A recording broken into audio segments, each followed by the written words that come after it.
Hello, Richard James. Is that sufficiently Christmassy for you? I was about to say crispy. That's not what I meant at all. Christmassy? How's that? A little bit of Christmas bells. Very, very Christmassy, thank you. Well, you know, what with it being Christmas Eve and everything, I thought I'd make the effort. Yeah, I'm feeling really festive now. Oh, I can see that you've got your Rudolph Red-Nosed Reindeer outfit on.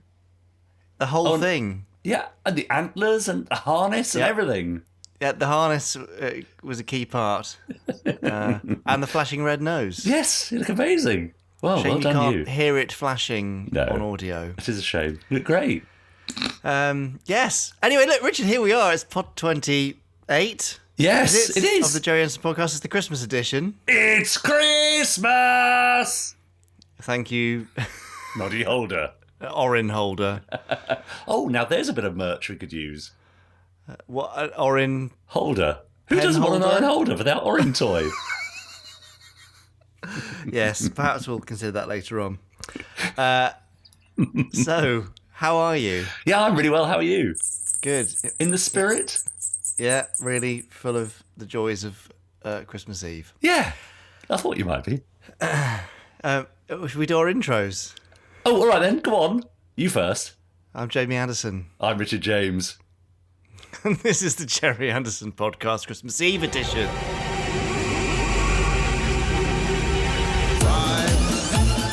4, 3, 2, 1. This is Christmas Control. Stand by.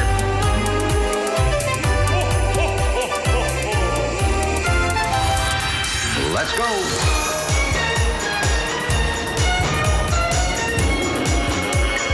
Spectrum is green. The Gerry Anderson Podcast with Jamie Anderson and Richard James.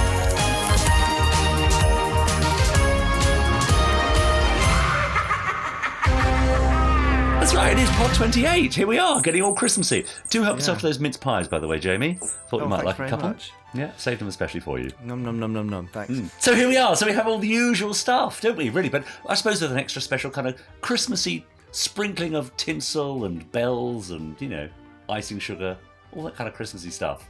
Yeah. For our special Gerry Anderson podcast this week. It's so festive. It really is, isn't it? And to prove it, a little later on, we've got some listeners' emails, as usual. We've even got an audio file this week, which is always rather lovely to We do. We have Chris Dale's amazing randomizer again later in the programme, a fantastic interview, and of course news from around the Gerry Anderson universe.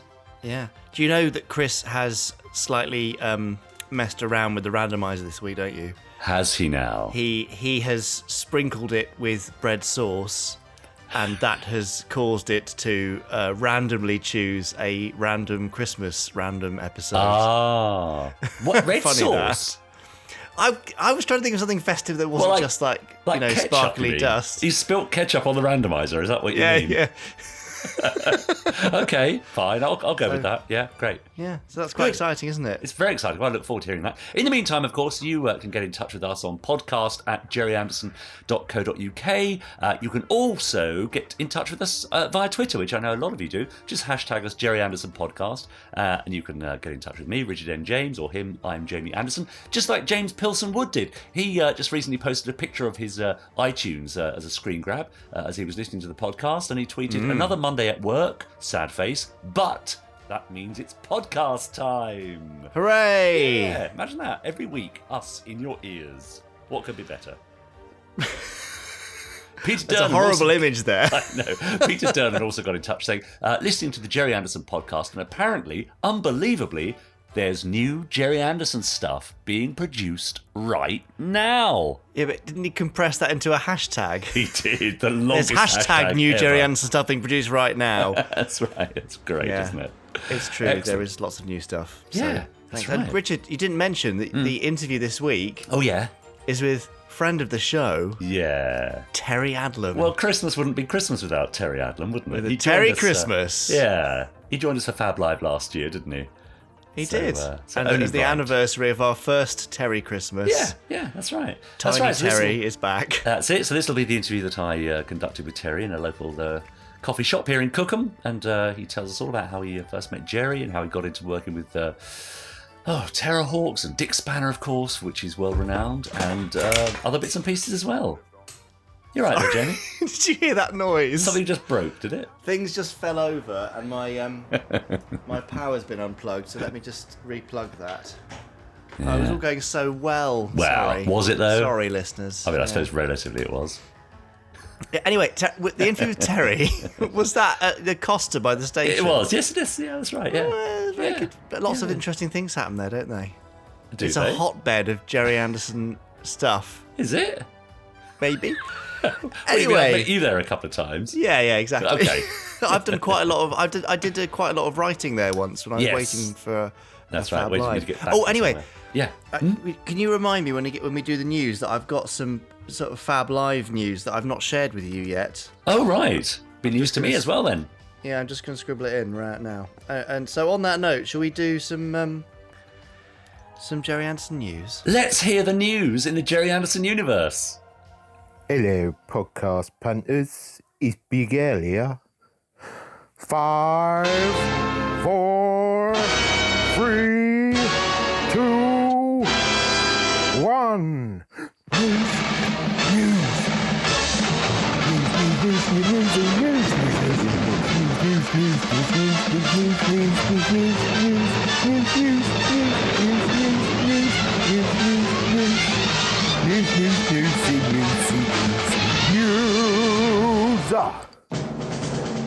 Cool, lady.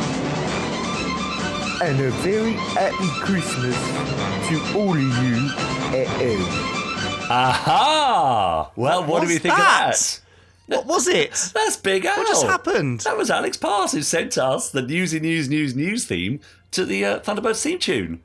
Wow. So thanks, well, the Big Al. Thunderbirds this episode intro. Yes, it's more which is weirdly specifically. appropriate because in this episode it obviously gives you a preview of what's to come. Yeah. And that's exactly what he just did. News, newsy Exactly. news. That's So- right, yeah. So thanks, Big Al, for that. You see, I've spawned Thanks, a Al. monster, Jamie. Haven't I? Yeah, if you'd like to make a contribution to your own homemade version of our news intro, then please send it to podcast at Oh, no, what did you say that jerryanderson.co.uk. Too late now, it's in there. Yeah, too late. So, Richard, I've got Gerry Anderson news. Oh, good. The Super Marination calendar 2019 is go, Richard. Yes. And Christmas do you know how bell that's time. happened? Yeah. Thank you. Yes. It's because people emailed and said we want a calendar for Didn't they just? 2019. Now, last year there were some official ones from a licensee of ITV's. The Thunderbirds one and Captain Scarlet one. But for whatever reason, that company decided not to do one for 2019, but they only let us know at the last minute. So we just leapt in there as quick as we could with Paul Holder helping us out doing the design work. Yeah. Got it in, approved by ITV, and turned around as fast as we could. So Fantastic. it's been a bit crazy and hectic. Yeah, well done, though. We'll get it to you as soon as we can. In all likelihood, it'll be the last week of December or the first week of January. But we've thrown in a January 2020 in there, so you will still get 12 full months, even if it arrives in February. But you know, Great. it'll be definitely with you in the Yeah, first week or so yeah. of January. So Lovely. there you go. Go online. Shop.jerryanderson.co.uk. It's on the front page. Just scroll down a little bit and you'll see a direct link to it there. So Nice one. Very yeah, good. that's very exciting. Next week's interview, Richard, Oh, yeah. will be with Sean Feast, a name you won't know. No. Although I mentioned him last week. It's Sean Feast, Remember, yeah. but you seem to have forgotten. No, that's, my face always looks yeah, like this. Sean Feast. Yeah, Is it yeah, one that yeah. invented the sort of nutty chocolatey lollipops? No, maybe not. Is that Nestle or Cadbury? I don't know who makes a feast. Anyway, if you do know who makes it, I knew you were going to say that. email us. No, Sean Feast, who wrote a book about Dad's brother Lionel, is going to be on next week. And he's going to be talking all about Lionel's influence on Dad's life, Lionel's history and his life in the RAF, and his sad death towards the end of the Second World War. But all sorts of interesting stuff that you will learn about that influenced Dad's life and career and the favourite shows that you love. Yeah. So really worth a listen. And we're doing that because, of course, in a few days' time, on the 26th of December, is the what is it now? The 6th anniversary of Dad's passing. Yeah. That's passed very, very quickly indeed. Yeah. Now, Richard, you suggested a hashtag. Yes, that's right. Do In you Fab remember Live. what it was? Well, it was hashtag Cheers Gerry Anderson. I That's thought it, it might be a exactly. nice idea to raise a glass to the Yeah. man himself on Boxing Day. So on the 26th, Mum and I and Richard and lots of other Yeah. people would really appreciate it if you would take a picture of yourself raising a glass and tweet it or Instagram it or Facebook it with the hashtag cheers, Gerry Anderson. That would be Yeah. awesome. Wouldn't that be I'd lovely? really like to see that. So Yeah. yes, and he That's would have nice. been very pleased to know that people were doing that. So Yes. Yes, that'd thanks be very nice. much in advance, everyone. Great. Now, Richard, the Fab Live news. Oh, yeah? I don't know. Oh, how you're hang gonna on, take what a minute. this. Oh, you're sacking me, aren't you? You've got a new co-presenter. Is that what you're about to say? Chris Nicholas Dale's Briggs, coming isn't in. it? Oh, okay. No, it's nothing like that. We are no longer going to do Fab Live on Facebook. Oh, right. Fab Live from the 4th of February, what's the 4th of February? Yes. Will be on YouTube and Twitch only. Okay. The reason we're doing that is because Facebook has become very much a pay-to-play environment. And despite the fact that lots of people want to watch the Fab Live, they're actually not actively not finding it because of Facebook's algorithm. Right. So lots of people want to see the event. They're not notified because there's just so much content on Facebook. Facebook are trying to not flood people with stuff. Yeah. But that means people aren't seeing it. We also get a lot of people who aren't on Facebook and they wait to watch it on YouTube. Yeah. And we also get a few people on Twitch now subscribing to us who want to see it on there. Right. If we go on Facebook, we can only do it direct to Facebook. But if we go to YouTube and Twitch, we can stream to them both at the same time. Okay. So from next month, from February, next yeah. Fab Live, that's where it'll be. So the Facebook Anderson broadcast doesn't really work anymore. So if you could get to work on the acronym... Right. That's my Christmas mission. We need a new F. We do. So, if you could work on that. Oh, I have to think of something. No. I mean, traditionally, Yeah. based on Thunderbirds, Fab doesn't stand for anything No, anyway. exactly. So Exactly. maybe it's best that we don't go for a new acronym. Yeah, so there you that's go. right. Fab Live, 4th of February, YouTube and Twitch only. And if you want to but- find us on Twitch or YouTube, it's Gerry Anderson TV on both locations. Great. Okay, so it'll be live on YouTube and live on Twitch. Is that right? Yes, I yeah, see. and people can chat in real time to us on YouTube. so they'll still be able to and comment on as they Twitch. go. Oh yeah, we still get all the live Yeah. chatter, the live feedback, but Great. just not through Facebook, just because Yeah. really Facebook is suppressing our reach video-wise. Yes, that's and right. So why should we Yes. throw everything into Yeah. that when people could find us on 2 platforms instead? So there you go, everyone. We'll look forward to seeing you on the 4th of February Okay. on Yeah, twitch.tv great. /Gerry Anderson TV and youtube.com/Gerry Anderson TV from 7 p.m. Excellent. How's Very that? good. Yeah, well, I look forward to it. That sounds amazing. And that is the end of the Gerry Anderson news. That was the news. That was the news. And that is the best timed version of that you've done in all of these podcasts. Because normally you do it when I'm into the phase of kind of the in-between news and listener emails section. So Yes, thanks, that's right. Richard. That's true. That was perfectly timed. You're right. Just heading back to Twitter, if I may, because of course people get in touch with us as well as podcast at gerryanderson.co.uk. Also on Twitter, Robert thinks we should do the news theme to the same theme used on the News at 10. Newsy news. Newsy news. That would work, wouldn't it? News. News. Yes. Anyway, you get. We've just done it. We have. Robert Monk says, merch. How about Space Precinct enamel pin badges of the police cruiser, the Shield, and maybe even slow-mo? Also, a little model of the cruiser, like what's been done with the Captain Scarlet vehicles. Now, we had thought about the cruiser. Yeah? As that would be pretty cool, wouldn't it? Oh, So, that'd be lovely. yeah. As a little badge. Do you think people are Or as a buying? little model. Little model. Yes. Oh, nice. I think we could do that. Maybe on its skids as well, because they're Yeah. quite an interesting little shape. Anyway, there you go. Yes, fine. We'll look at that. Yeah, Michael Horgan sent us a picture of a Joe 90 Blu-ray and a Thunderbird 2 cutaway T-shirt saying, whilst listening to Pod 27, Christmas shopping deliveries turned up. And amongst them, I find 2 pre-ordered beauties. Expert timing postman. Very nice. They are beauties, aren't they? Yeah, and Stephen Lamborn also got in touch via Twitter and said, my dad introduced me to Thunderbirds very early, and I've never turned back. I love what your father and his team achieved, and my 7-month-old sits and watches Thunderbirds and Stingray with me now. Amazing. Yeah, we love a bit of that, don't we? Quality parenting as always there. Yes, absolutely right. Yeah, so that's great. If you want to raise top-notch kids, show them Anderson stuff from early age. Quite right, too. You can't go wrong, can you? Simplest way, isn't it? Excellent. Very good.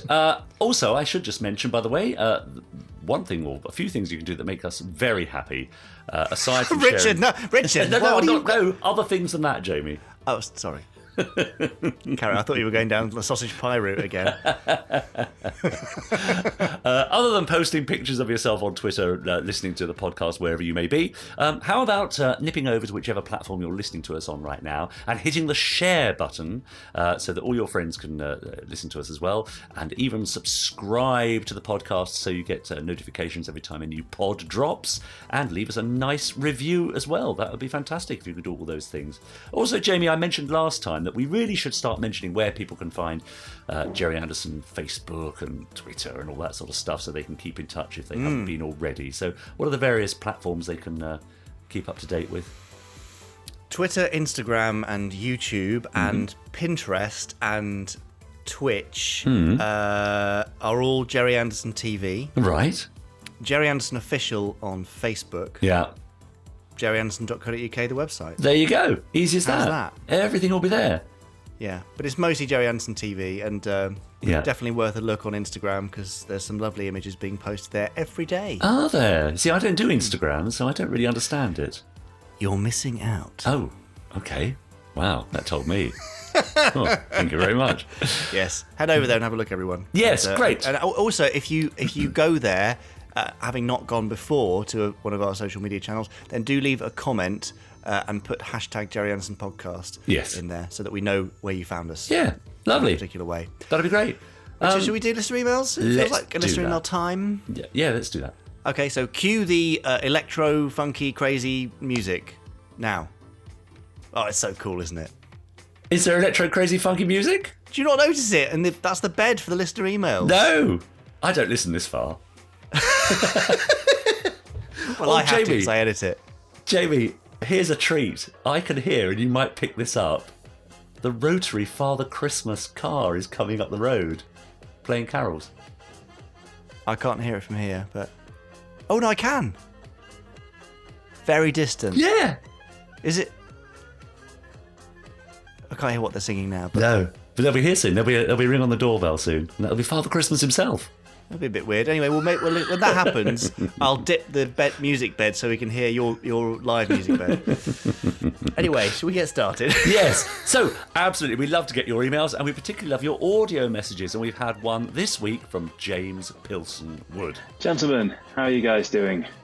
Some thank yous to start with, I think. So thank you to you guys, and thank you to Chris. You three are an amazing trio with such passion for all things Gerry Anderson.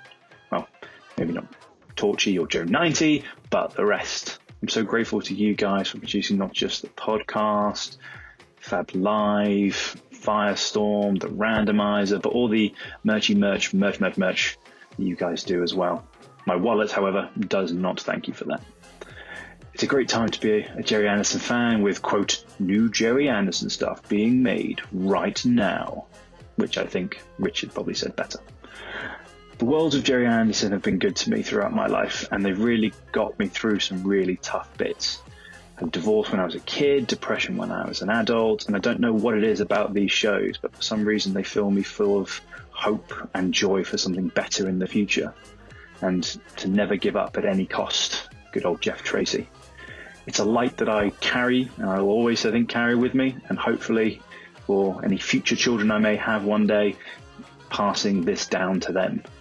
To paraphrase Ned Cook, no one knows where you come from, but come you do, and Gerry Anderson's stuff you bring. So from the bottom of my heart, thank you. First time I remember seeing anything of sort of Gerry Anderson-esque and related was, I've got a few flashing images in my head. I think it's around the Christmas time when I was really small, and it was the elevator car saving the fire flash and Trapped in the Sky. Like, I don't know why I've only got a few moments of that stuck in my head, but I believe that was the first time seeing something Gerry Anderson. And then it sort of progressed and moved forward, where my dad introducing it more to me, and remember him tipping the sofa over so we made little forts so we could go and hide in while the Thunderbirds countdown was on. And before signing off on this, probably what is already a relatively long voicemail message, a great charity idea. So if you do like raffle tickets sold through the Gerry Anderson store, winner gets a voice walk-on part in Firestorm when you guys shoot it next year. 5 others get a set tour, and 5 others get some more Firestorm merch. Something to think about. I think that's it. Happy holidays, Merry Christmas, Happy New Year, and all that kind of jazz.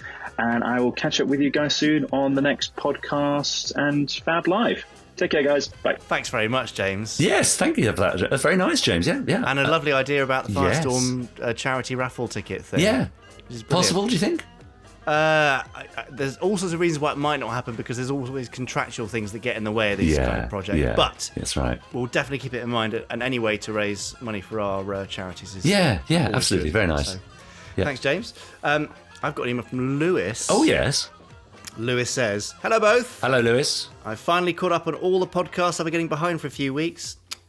Naughty Oh, Lewis. really? I Why can did you do such a now thing? listen. He must have been busy.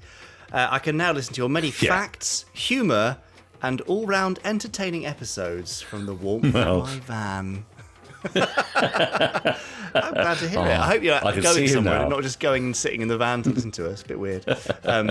Since hearing the opening to the podcast, I've loved the opening music. Yeah. Now hearing the Firestorm theme, I'm really Oh. struggling to decide which one I like better. Oh, yeah. Oh, interesting. Yeah. I hope you keep up the great music in the new Firestorm series and make it as memorable as the classic music. Well, that is certainly the aim. Yes. Now, who wrote the Firestorm theme? Richard Harvey wrote the theme. And would he be doing the sort of incidental music as well for the series proper, or will it be shared out amongst? We can't say at this stage. Oh, Richard. of course not. No. But he definitely will be doing the theme, and there'll Yeah. be theme variants as well. Okay. We're planning on. So Nice. it's all very exciting. Yeah. You asked in one podcast, unsure of the number, for ideas in the Gerry Anderson website, and I think it would be great and really interesting to have lists, either written or videos, about behind-the-scenes facts or debunking myths about the shows. Yeah. So keep up the work. Great work, guys, and hope you have a great Christmas and New Year, and don't work too hard. All the best from Lewis. Yes. Now, Lewis, I really like that idea. Yes. Over to Chris Dale. Yeah, well, yes, I was going to say, cut to Chris Dale. But because there are so many facts and things which are not right, not true, including, as we've discussed before, where Thunderbird's got its name, That's right, indeed. which is yes. misremembered. Yes. So, and I'll be covering that with Sean Feast in Pod 29 next week. Of course. Very So there good. you go. Thanks for that, Lewis. Yeah. And obviously we'll work on the music and making it as awesome as possible. Yeah. What have you got there, Richard? Well, I got on here from Terry. It says, "Happy holidays, gentlemen." Well, the same to you, Terry. It's me again, Terry S. Wishing you both a very Terry Christmas from here in California. You're right, Jamie. Thank Sorry, you. Terry. Terry Yeah, Adlam has sorry claimed about Terry Christmas. Yeah. Copyright Terry Adlam 2018. Thank you for the wonderful podcast, Fab Live et al. We've all enjoyed this year, and anticipating what surprises the new year will bring. As already observed somewhere, there's brand new Gerry Anderson stuff being made in 2019. That's true. Now look, he says, you asked what we'd like to see. Well, re-Firestorm. I noted Sam Scott being described as the all-Anderson hero. I liked that. And I'm waiting to see what Nagisa, the newest all-Anderson heroine, will be doing. Well, that's interesting, isn't it? Because I suppose, there is a case to be made that in some of the earlier sort of Anderson properties, the female characters weren't perhaps as important or as featured as the male characters. Of course, that's all going to change now, isn't it? It was very much of its time. But even then, they were making strides against sort of sexist attitudes of the time, like with the Angels and Captain Scarlet, Yeah. Lady P and Thunderbirds, etc., true. etc. So, Yes. So Terry says, ever since Venus in Fireball XL5 gave us gals one of our own to cheer for, that role's come a long way. So how might some 50 years of Anderson heroines, both Supermarination et al. And live action, compare?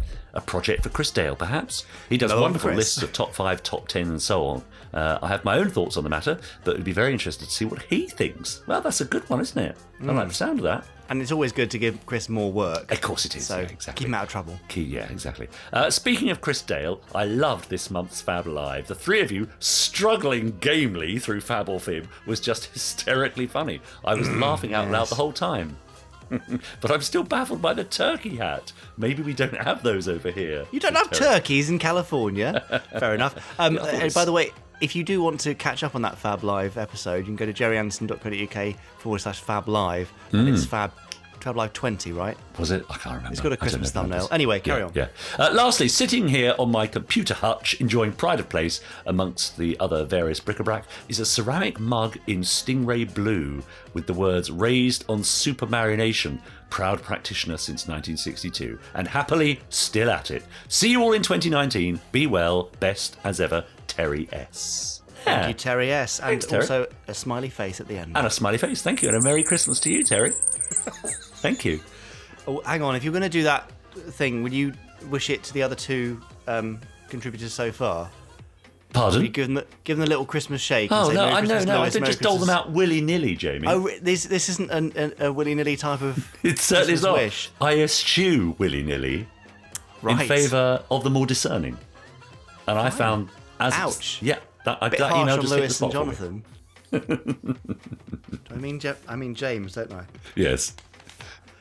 Ouch. That's a bit harsh on Lewis and James, but okay. Fine. Shame. Well, let's see if this email gets a Christmas wiggle Yeah. of Richard's Well, we'll see. bells.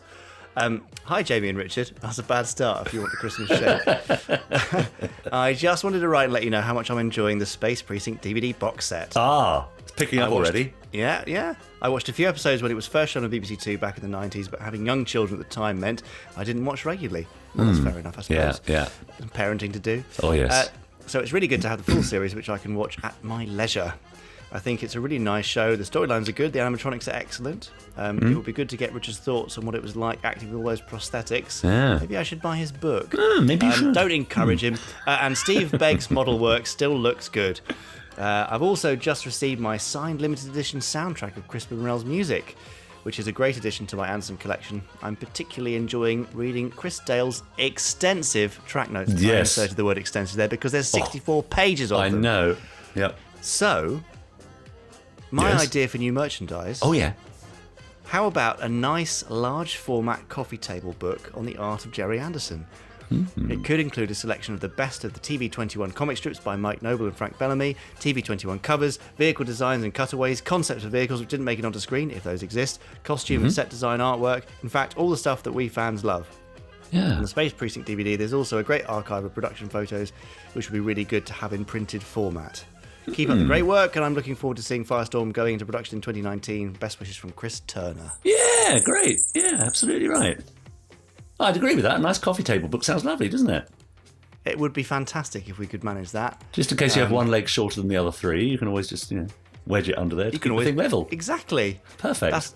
That's what all Gerry Anderson merchandise is best used for. So that would be a massive undertaking, that coffee table book. Yeah. Permissions-wise and all sorts of other things. So worth looking into at some point. Yeah. But that'll probably be a kind of a maybe one day. Yeah, a lot of work there. And now, isn't Richard, there? what are your thoughts on acting with all those prosthetics? I mean, did it make it easier for you?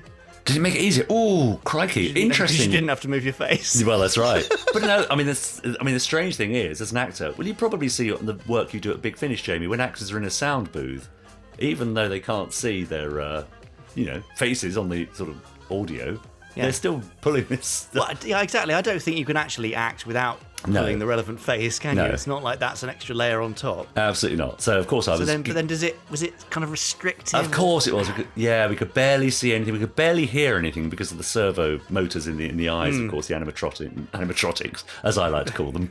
Animatronics, as many other people call them. If you look at the first couple of episodes as they were shot, which were Double Duty and Protect and Survive, it's quite interesting. You can almost see us hugging onto the furniture and, putting one hand on the wall as we walked to kind of guide us around the station house. Took a little bit of getting used to. But interesting, on the Space Precinct DVD, on the box set, there's a few creature tests on there which show our first days in the makeup. Lots of kind of close-up shots of just trying to suss out, I suppose, how close they could get with the camera before you spotted all the joins and so on in the makeup. Yeah. And really interesting. I'd forgotten we'd even done those little tests. There you go. Quite creepy. Yeah. Happy memories. Yeah, very happy memories. And of course, But if you want to learn more, you can buy Richard's book. What's the book called, Richard? it's called Space Precinct Unmasked. Thank you very much, great. Jamie. Thanks very much. Good. Signed Okay, copies Richard. of which, hang on, I haven't finished yet, are available at the Gerry Anderson store, of course. Oh, they are. I Yes. think they might be out of stock again. actually. Again? Yeah, people Well, are actually buying them. All right. Would you believe? I know. So anyway, they might be there. Yeah. Richard, do you have Yes. another email? I have one here. There's so many emails. Yeah, I know. Now, you haven't put a name attached to this. Oh. I think it's Andrew Hyde. You think it's Andrew Hyde? Yes, could Hang well on. be. Let me just double check that. Yeah. Think it might. You double check as I read it. Dear Jamie and Richard / Richard and Yes. Jamie. It is, yes? Yes. Yeah, Andrew Yeah. Hyde. And if you fight over who gets top billing, it'll be Orin and Moyd. I'm not sure that's more offensive probably to me, actually. Now, season's greetings to you, merry gentlemen. I'd like to wish you both all the best for this festive season. Well, thank you very much, Andrew. Same right back at you. Now, I've had a few merch ideas for you to consider. First is, it's Christmas, a toy idea. Zeroid bouncy balls or stress toys. Something you can throw around the room without breaking it or a window. I would have suggested a Zelda stress toy, but I fear to make hundreds of copies of Zelda's head, the world is just not ready for that yet. No, I think you might be right. Right. That's just not a bad idea, is it? Or I thought of those. What about Zeroid? Is it Newton's cradles? You know, the tap, tap, tap, tap, tap, you know, Yeah. little balls on strings. That'd be very cute. It would be sweet, wouldn't it? Secondly, on a more serious note, having done the rounds at a number of conventions, I've always seen many belt buckles for many other cult and sci-fi shows and movies, but never Anderson-related ones. I think it's time this needs to change, and we need to show our support for both Gerry Anderson shows and our trousers at the same time. I think the Spectrum logo would be a perfect first test product, as not only could one be supporting Captain Scarlet, but at the same time support the LGBT community. Finally, on the apparel front, I have loved many of your t-shirts over the years and would love to see Anderverse organisation alumni shirts. So, for example, Spectrum Academy 2064 with a Spectrum logo. I'm sure your talented designers could come up with a specialised crest or something to come with it. But the same style would work with WIN and WSP and Shadow and DCPD, and with Thunderbirds they could have the International Rescue Special Agent. Anyway, I hope these ideas make you smile, and if you want to take up any of them, all I ask is a free sample and a bottle of whatever you were drinking at the time you thought any of those were a good idea. Anyway, all the best over Christmas, have a fab new year, and if in 2019 either of you find yourself in Cornwall, I would happily share a couple of proper Cornish ales with you both. Cheers from Andrew Hyde. That sounds a rather nice invitation. Maybe a pasty or two. We'll do anything for free beer, Absolutely, won't we, pretty much? we will, yes. I quite like the Academy things, because you see quite a lot of Gallifrey Yes. Academy type Got things, one which are myself. quite fun. Yeah. So I bet you do. In Yeah, fact, maybe yeah. that's where I've seen one. Well, yeah, that's right. Yeah. Yeah, no, they're very cool. So we'll definitely those get in that, mind. Will, Andrew. Thank you. Yes. And we're not even drinking anything, are we? Have you got anything? I'm there? not. What have you got there? Nothing? That was lemon and lime squash. Oh, there you go. That's as strong Not as it very gets exciting. tonight. Well, I might have a brandy later. Let's see. Oh. So I've got one, and then we've got an emergency audio broadcast. Oh. Have we? Is that what we're going to call it? Well, it just sounded more dramatic. I mean, we've got another listener email podcast voice message thing. Anyway, for now, Yes. I've got one from Stephen who says, "Hello, lovely podcasters." Hello, Stephen. I'm not sure it necessarily means us, but No, well, sure. thank you so much, Jamie, Richard, and Chris, for making a consistently great podcast. And for pressing on through 26 episodes. Pressing on, despite everything that says we shouldn't do it again. Yeah. The choral newsy news this week made me burst out laughing, in fact, in a good way, in case you wanted any feedback. Now, Jamie, you must be delighted because you're a little bit peeved that no one was mentioning your superhuman effort at the newsy news theme. I did a 4-part harmony Yeah. of the intro to Secret Service, and that is the only comment we received. Yeah. So thank you, Stephen, and to the rest of you. Yarbu I sucks. hope you enjoyed it. Yes. I had a great merch idea. I had some merches in there that's bound to sell in quantity. Yeah. Thunderwear. Yeah, okay, I think I know where this is Definitely going. points for the pun, I think. Yeah. There could be photos suitably positioned. Just a thought. We're going back to my orange underpants, aren't we? It's a bit like your wrinkly old orange pants, isn't it? Thank you. Hope you guys have a well-deserved rest from podcasting over the next few weeks. Actually, I don't think we're going to, are we? No, we're all not. the best of the season to you. Best wishes, Stephen. I mean, that would thank be you for nice, Stephen. You're right, but no, we're not going to have a rest from podcasting. No. So, no, Yeah. never mind. So the Thunderwear's a great idea, isn't it? Yes, it really is. I'm actually going to look into it, but not with strategically positioned craft. No. Just, some sort of repeating pattern. or Thunderbird something. 1 and a couple of zeroids. Yeah, I think we could do some really good Thunderbird. Richard! Sorry, I'm sorry. Are you sure you haven't been drinking? And finally, for this round of listener emails, this absolute massive bumper crop of hasn't it been? listener emails on this Christmas Eve, Yeah. we've got an audio message from Mark Simpson Wedge. Hi guys, it's Mark here. I thought that as it's nearly Christmas, or the New Year, depending on which pod contains this audio, I thought I'd share a story with you guys. Back in 2015, I made 4 videos in honour of the 50th anniversary of Thunderbirds. They were basically fan-made opening titles to stories I'd come up with, and I used all my toys and models from my Thunderbirds collection. Now, it occurred to me that if I did this, I would get comments where people would be going, please make more, or please make a full episode. So I thought that would be a great idea. I could do a Thunderbirds action figure adventure series, because I know a lot of Doctor Who fans write their own stories and use the toys and action figures to tell the stories. The only problem was I would have to use the action figures from the CGI remake because they have better articulation. They can actually bend their knees. I know some people don't like the remake, so I decided as a precaution to do a pilot episode and see what people thought. And so, on the 19th of December 2015, I uploaded my Thunderbirds episode, Operation Skyfire, which is basically a crossover between Thunderbirds and the Towering Inferno. And I'm pleased to say that the video was a great success, and it's encouraged me to make more of my own Thunderbird stories. Even to this day, it's still my most popular video. It was thanks to it, but by the end of 2015, I got 400 subscribers on my channel. Of course, like with Firestorm, it is taking time to complete this project, but I'm not going to give up on it. I will get it done eventually, and I hope you guys will like it once it's completed. In the meantime, Richard and Jamie, I'm looking forward to seeing what you guys have got planned for the future. I bet it's going to be fab. Have a Merry Christmas, guys, and a Happy New Year. Cheerio. Thanks very much, Mark. Yeah. Now, Yes? Mark, I knew you'd done this, but I have to say, I hadn't been and had a look. And then I went and saw it, and it's great. And it's got 95,000 views, Richard. Has it? 95,000 views? 95,000, That's which is extraordinary. amazing. Well, and well lots done, of Mark. people loved it. So, of Mark, course well it did. done indeed. That's great. And keep up the good work, and we look forward to seeing whatever the next operation is. Yeah, brilliant. Nice. Yeah, and that's it. Well, we do have another message, don't we, that was forwarded us from the great Terry Adlam, who is coming up a little later, of course, in the interview this week. Now, Terry Adlam, as many of you may know, was a creator, and co-writer on board on Dick Spanner.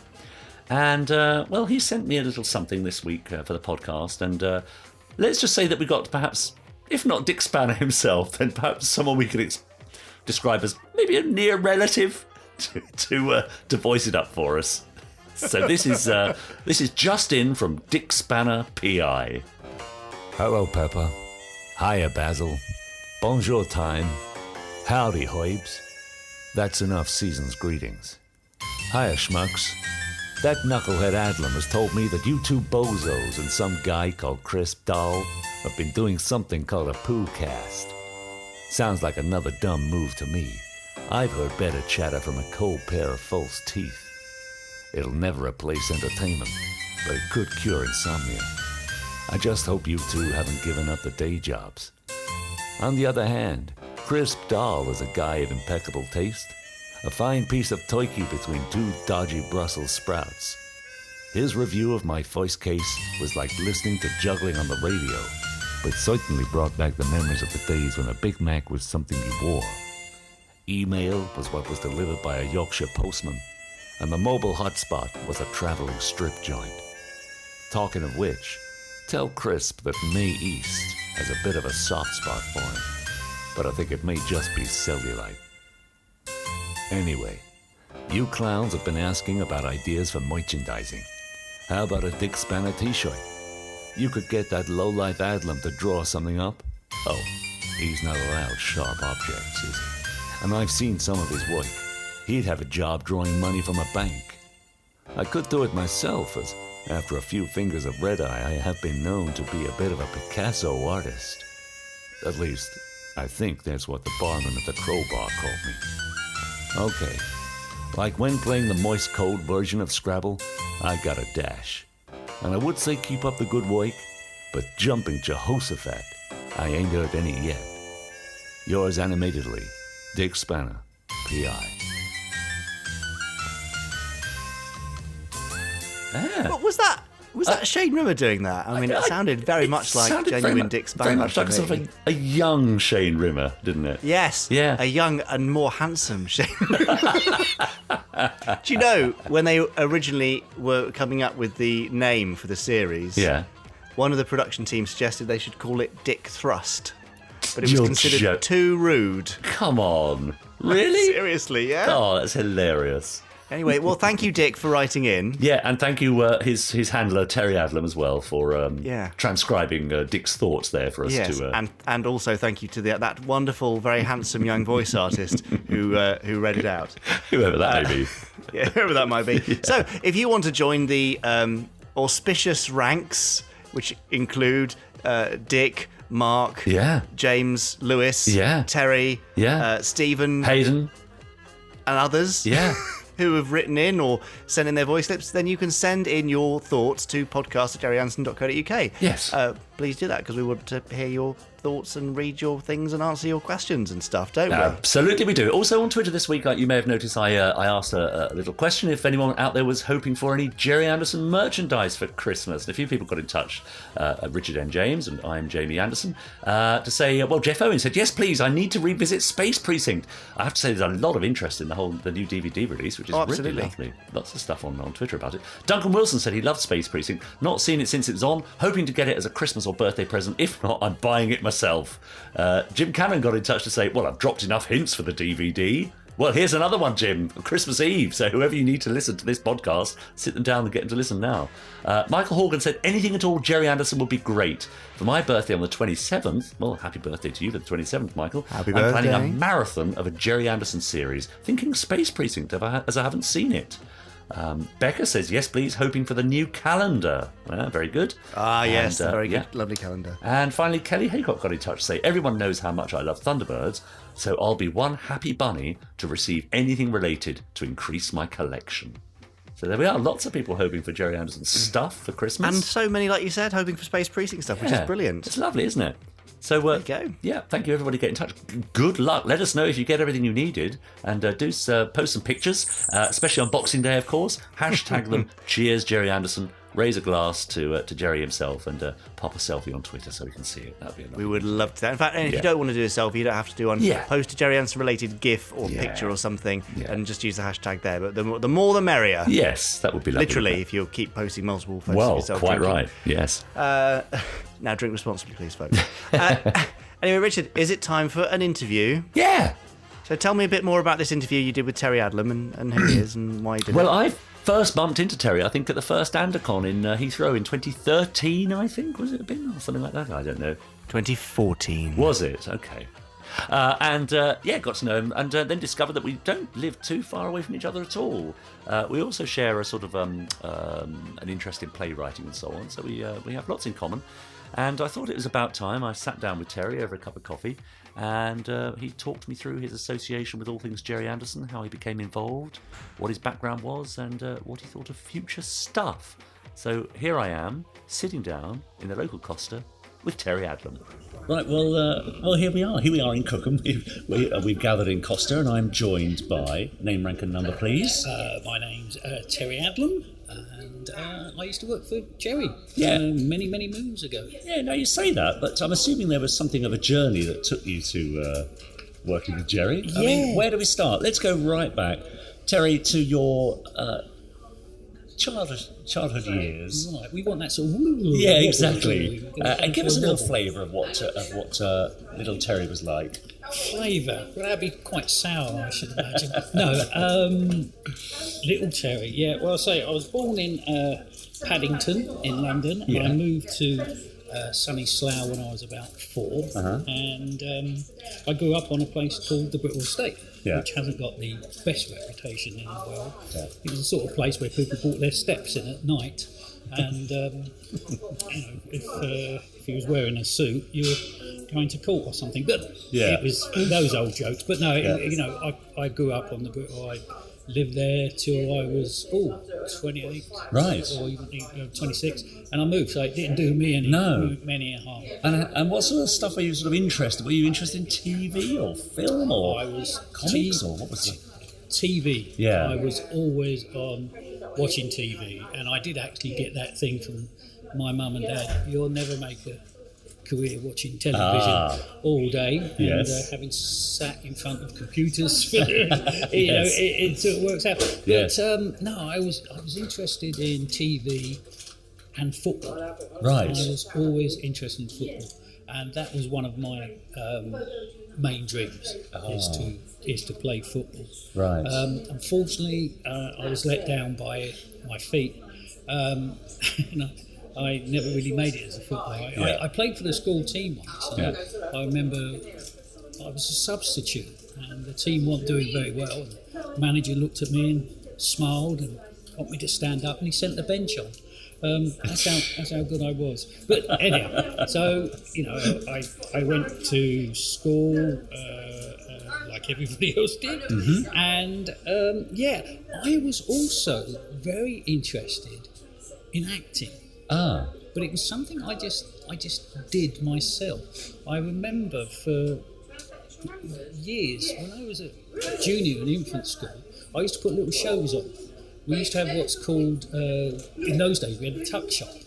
And people would queue up, and I would be standing by the queue, sort of putting on little shows. And I was saying that I always get, and that really sort of, although I wasn't writing scripts, I was always putting ideas down and moving on from there. So there was something of a sort of a performance gene in there somewhere. Yeah, but it was something I never thought about taking on as a career. It was just I wanted to be a football player. That was the only thing I could think about. Then, obviously, when I grew up, I really started getting into films, and television, and I'm a massive James Bond fan. Yes, that started back in '67 when they were doing You Only Live Twice at Pinewood, and my dad would drive us past the studios, and you'd see the volcano and everything like that. And were you aware that that's what it was that was filming there at the time? Yeah. You knew it was the new Bond film. The new Bond film, and that's when I got a real interest in it, and that's something that stuck with me all my life. So you grew up in an area of the country that's sort of synonymous with filmmaking, really. Yeah. Were you aware of that? Oh, very much so. Once, when I was at school, I used to spend my summer holidays, many days of my summer holiday, I would cycle up to Pinewood Studios and sit in the bus stop outside, hoping someone would invite me in to have a look around. Really? But that never happened because they didn't have tours or anything like that. But I'll come back to that in a minute because that did help me get into the film business. But while I was sort of at school, we had to start thinking about careers. And I wanted to get into films, but I wasn't quite sure how to get into films. But not as an actor at this point? Not as an actor, no. That was something I thought... Because in that day and age, we didn't have media studies or anything like that, and there wasn't as many amateur dramatic groups as there are. It wasn't something that really sort of stuck with me. It's like, I'd like to get in the film business.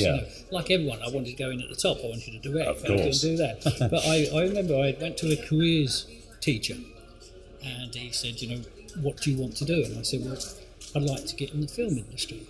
And what did they say to that? He said, these are his words, people from schools like this don't get into jobs like that. Wow. He said, we could maybe get you in as a carpenter or something like that, but I was thinking about art departments and special effects. And he said, how about window dressing? And I said, well, no, I'm not interested. I'm into my art. I did a lot of drawing as well. And he said, well, what about a cartographer? And I thought, you're not really understanding no, this. Not really. So he wasn't very helpful, but I was still determined, and also my parents really helped. And then in 1977, Pinewood had their one and only ever open day. Right. They had 2 days. I think it was about sort of like July 7th or something like that. Okay. And it was... So you're still living at home? Still living at home, yeah. I was sort of 77, I was 16. Yeah. And they had this open day, and it was billed as, come and see the James Bond stage, which was a bit of disappointment because they had just made The Spy Who Loved Me, so we thought we were going and seeing the submarine set, but when we actually got there, it was just a load of icebergs for the new Superman film. So it was a bit, but we went all the way around it and had fun. And while I was there, I come across a place called Westbury Optical and Design, and it was a special effects company run by a guy called Cliff Cully, and he was into matte painting.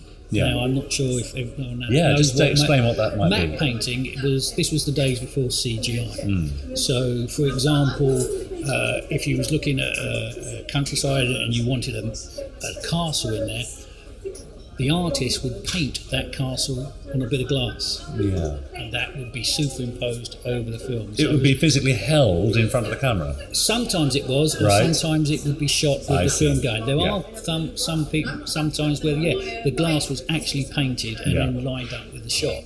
But that was Clifton, and he was a fantastic artist. And I went to see him and said, I'm interested in getting in the film business. And he said, well, what have you done now? Now, I'm sort of jumping ahead of the bits. But I had got into art college. Oh, okay. And I said, look, I've got into art college and I'm doing a 1-year foundation course in art and design. And I said, because I didn't have any qualifications, and if I was looking at art direction, I thought something in architecture might help. Yeah. So I told old Cliff this, and he said, well, look, come back in a year's time and we'll see if there's anything, right? And you think, I've heard that before. But I did. I rang him up in a year's time after during my summer holiday there, and he said, well, come in, and we had a chat, and he said, well, do you want to work over the summer holidays? Oh, that's amazing. Very often it only takes one person to be good to their word, doesn't it? I said, wow, yes. And he said, we haven't got any matte painting jobs, but would you like to work in the model shop? And I said, yeah. And I worked on films called Arabian Adventure and King Arthur and the Spaceman, which was a Disney film. I was there for about 6 weeks. Doing what, essentially? Was this every day? Or every day, sort of just helping out in the model shop, sort of buying stuff, going out and getting stuff, making tea. It was really sort of like the bottom rung. And Cliff and his son Neil were fantastic, and his wife Judy were fantastic. Well, it was like a little family. Yeah. And I got to the end of my summer holidays, and Cliff said, "So, you're due to go back now, aren't you?" I said, "Yeah." He said, "Well, look," he said, "it's entirely up to you." He said, "You can go back to college, which I advise, finish your course, get a degree." He said, "Or you can stay on here." Right. Now, the other thing in those days is to work in the film industry, you had to belong to a union. Yes. And to be in the union, you had to work in the film industry. Yes. So it was quite a catch-22. But so Cliff made me this offer, and I thought about it for nearly 5 seconds and said, yes, I'll stay. Yeah, so this is like a full-time paid position. Full-time paid position. Yeah. But he did tell me right at the beginning, he said, the film business isn't the most secure business. He said, I've got probably 6 months work for you at the moment. After that, who knows? Don't know. Yeah. But it was just the opportunity I needed, and also it was the opportunity to get my income. Yes. So I stayed with Cliff and never ever regretted it. Now, so what were your parents thinking during all this time that you sort of made good on your desire to work in TV? Were they supportive of you? Oh, very much so. Very much so.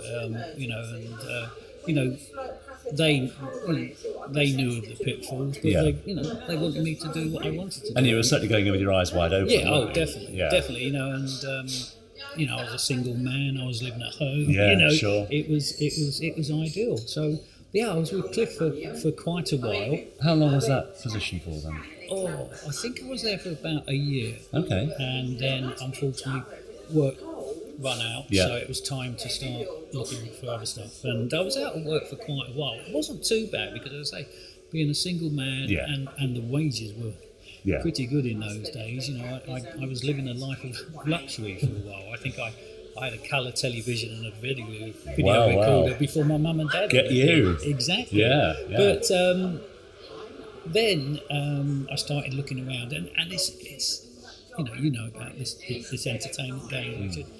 It's sometimes not what you know, but who you know, and being in the right place at the right time. Well, anyhow, my uncle, who lived not very far from me on the Gritwell, had a friend who was a carpenter in the film business. And he just happened to be chatting to him and saying, my nephew's got in the film business, he's out of work, and that's nothing new. And he turned around and said, well, look, I'm starting a film in a couple of weeks' time, and I could chat to because I'm working on special effects. And he said I could chat to the special effects supervisor and see if he needs any help. He said, send Terry round and we'll have a chat.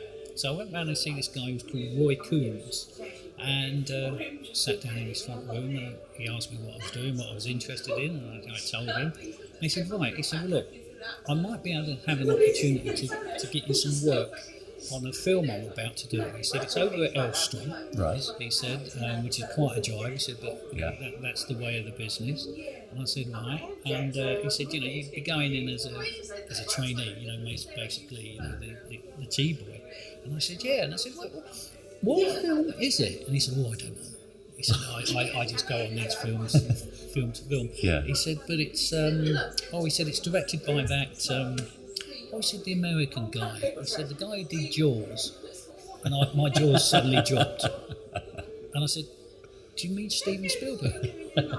And he said, yeah, that's him. He said, it's a film saying Raiders of that. Yeah. And that's how I got on Raiders of the Lost Ark. Well. And I was working with a fantastic team led by Kit West, special effects guy.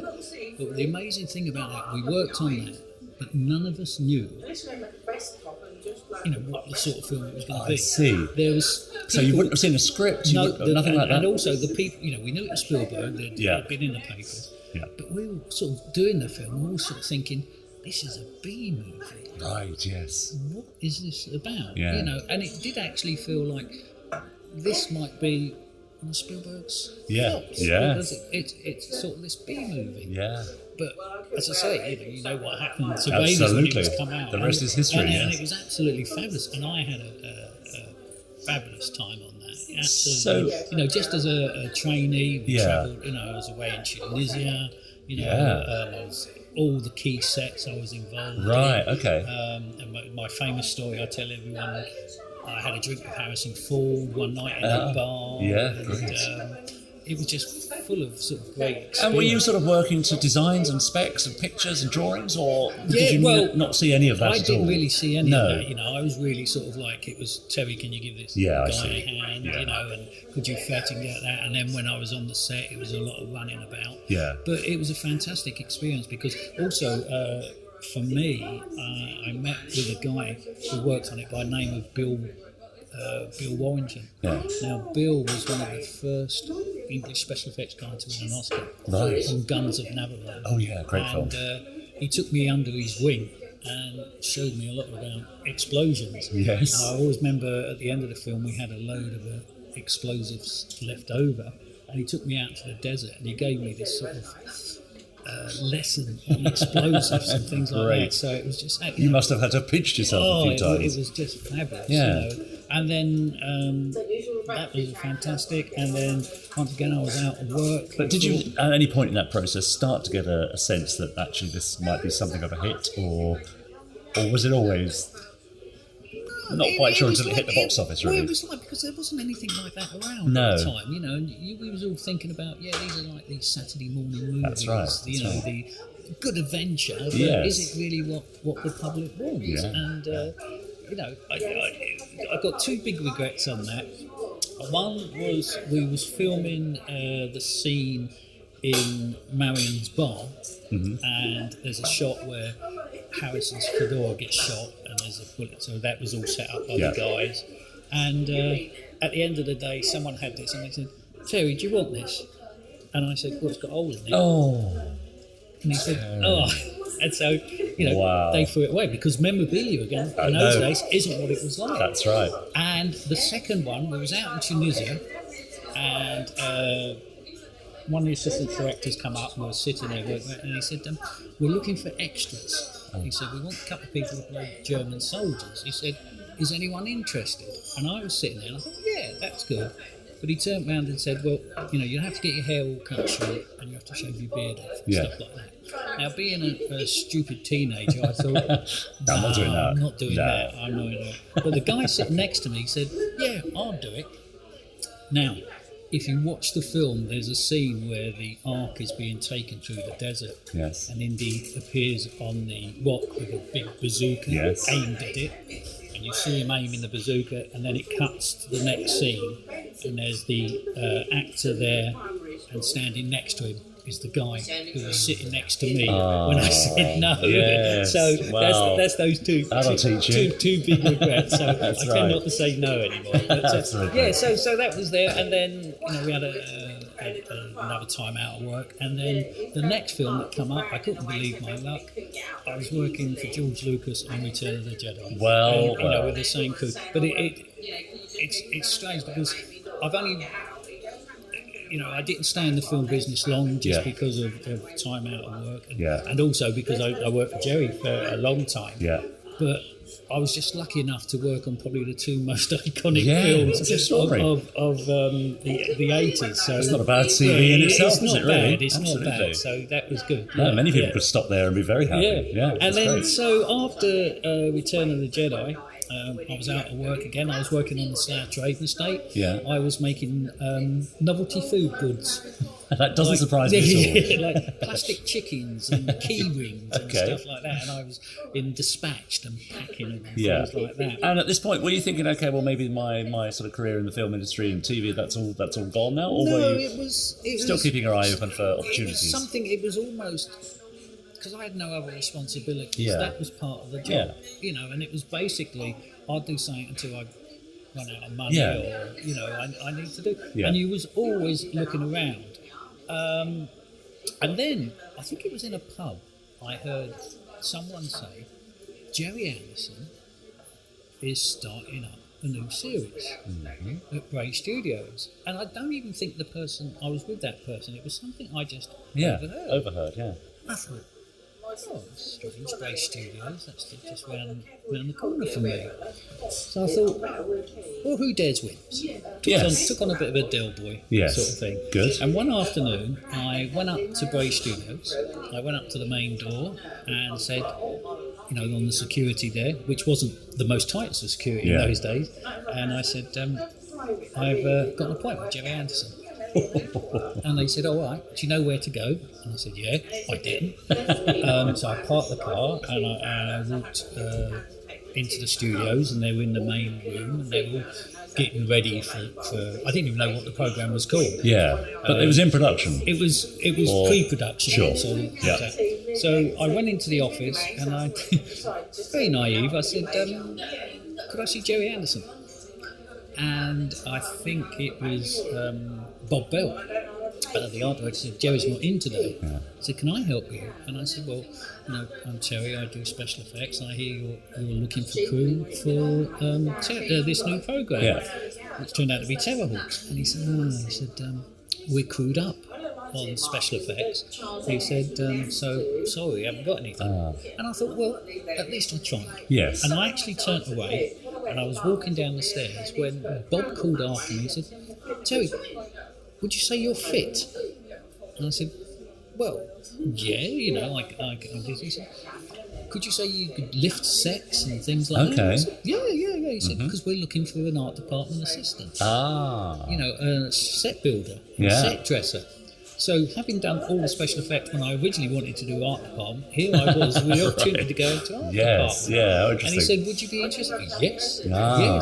And I joined the puppet stage as a set dresser. Right. And we used to put up the sets and things like that. Now, at this point, what did the name Gerry Anderson mean to you then? Right. We're going to come right the way back again, because I got to admit, with some of your other guests, they have been, lived and breathed Gerry's work. I grew up, I can remember Stingray, I can remember Thunderbirds and Captain Scarlet. I watched them, but as I say, I was more into my football and James Bond. But I knew they were there. And I have also one memory of one Christmas of getting a Thunderbirds toy where you made up cardboard Tracy Island, and then you had these plasticine moulds that you made the Tracy moulds. And that's something that's always stuck to me.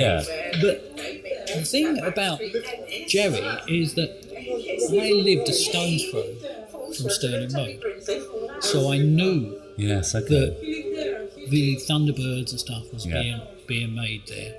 And I always remember the first time Gerry ever met me on Terrahawks. It was one morning, and we were just opening up the set, and he walked past and he said, "Oh, you're a new boy?" I said, "You're Terry, aren't you?" I said, "Yeah." I said, "I'm Gerry Anderson." He said, so where'd you come from? I said, "I'm still living in Britain." He said, "Okay, I come from the Britoil Estate." Yeah. And Gerry turned around and said, "He wasn't one of the little bastards who used to nick all our sets, were you?" And were you? And I said to him, "No, but yeah. But I do remember one day is getting a phone call from a school friend saying, "Tell, do you want to come round and play? I've got something to show you." So I've gone round his house and he's got this ginormous polystyrene moonscope. Wow. Where he's got, he said, "Bring a couple of," because I had Thunderbird 2s, we took it Yes. out. And it was one of those things, I never really asked him where he got it from. But suddenly the penny dropped. The penny dropped. And then sort of, I must admit, a couple of times we did go down there and there were bins outside. Because, as Gerry said, people just threw stuff away. Yeah. And I know for a while I did have some footage from Thunderbirds. Once again, just gone, but just picked it out. So as I say, I always knew that there was a connection with Slough. Yeah. So, but going back, as I say, I enjoyed Thunderbirds. I can remember a lot of the episodes, Captain Scarlet and Stingray. But after that, because I was never really into sci-fi, I think things like UFO and Space 1999, I didn't start watching again until late. But late in time. But funny enough, one of the programs I do remember, because I was really into those sort of type of programs, was The Protectors. Ah, yes. Now, not a lot of many people talk about, but I was into those sort of programs, like Protectors, The Baron, The Adventurer, The Persuaders, which I still watch. Of course. So that was probably sort of one of my favourite Anderson programs. Interesting. Because it was a bit different. Yeah. So that was great. But I can remember all the, I had the toy, I had the Thunderbird 2 toy, which is buried in my parents' garden along with the gold Aston Martin. Why I did that, I don't know. Okay.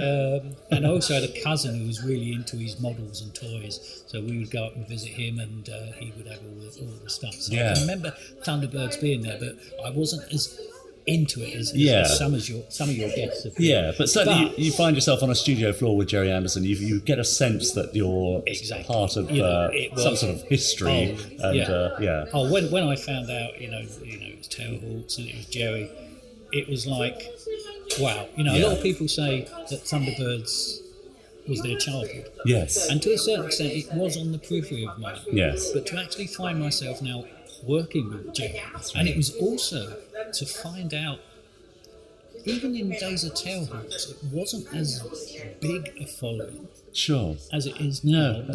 Because fan culture wasn't really about that. No. You never had conventions. No, there were maybe the odd VHS, but no one collected them as such. Well, it wasn't even VHS in my time. If you were lucky, you could get 16 mil. So these things were meant to be viewed once, and that was it, not to be pored over exactly. Talked about. So saying all I've said, my sort of attitude changed, when I was on Terrahawks and got into the sort of Anderson family. Yeah. And it is, you look back and you see what Gerry did. Yeah. And his legacy. And I was so proud to be part of that. And, I also got to know Gerry very well. Yeah.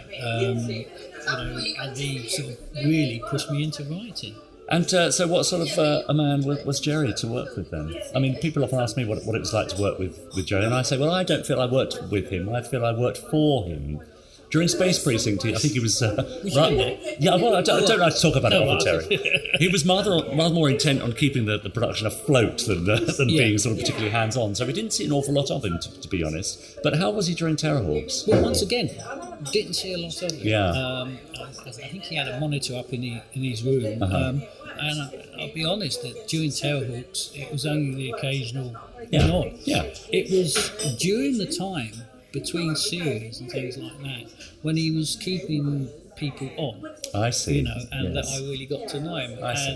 We would talk about, come up with different ideas and stuff like that. Yeah. And it was when he was doing commercials and he asked me to help that, I got involved with helping writing, and he really sort of... He was like a teacher. Mm. And the more I got to know him, I think I can say he was a friend as well. We went out to dinner when we was working in London. He would pick me up in the morning, and sometimes it'd be we'd have these long chats, and I'd have to sort of just get out of the car and think, I've just been given a lift. And Gerry Anderson, we've spoken about things that are film history and stuff like that, and it was a very surreal sort of thing. He came to my wedding, yes, and so did Mary and Bob Bell and young Jamie. That's right. That's amazing. And I used to be around their house helping them out. I saw Jamie grow up. This is like such a fabulous thing to sort of be friends with Jamie again. Yeah. But and what was the atmosphere like on set? Was it what sort of production was it to work on? It was great. Yeah. I was on the puppet stage for a while, and then what happened? There was a change in the special effects department. Some people were leaving and moving on, and the wonderful Steve Begg, this was his first job, found out that I'd been working on special effects. Right. And when Gerry said, we need a replacement, he said, what about Terry? And so I got to go onto the special effects stage and got to know Steve very well, and progressed from just helping out to then the special effects supervisor left, and then I stepped into sort of an unofficial supervised role. I think then there was a time when they needed explosions done, and this guy was leaving.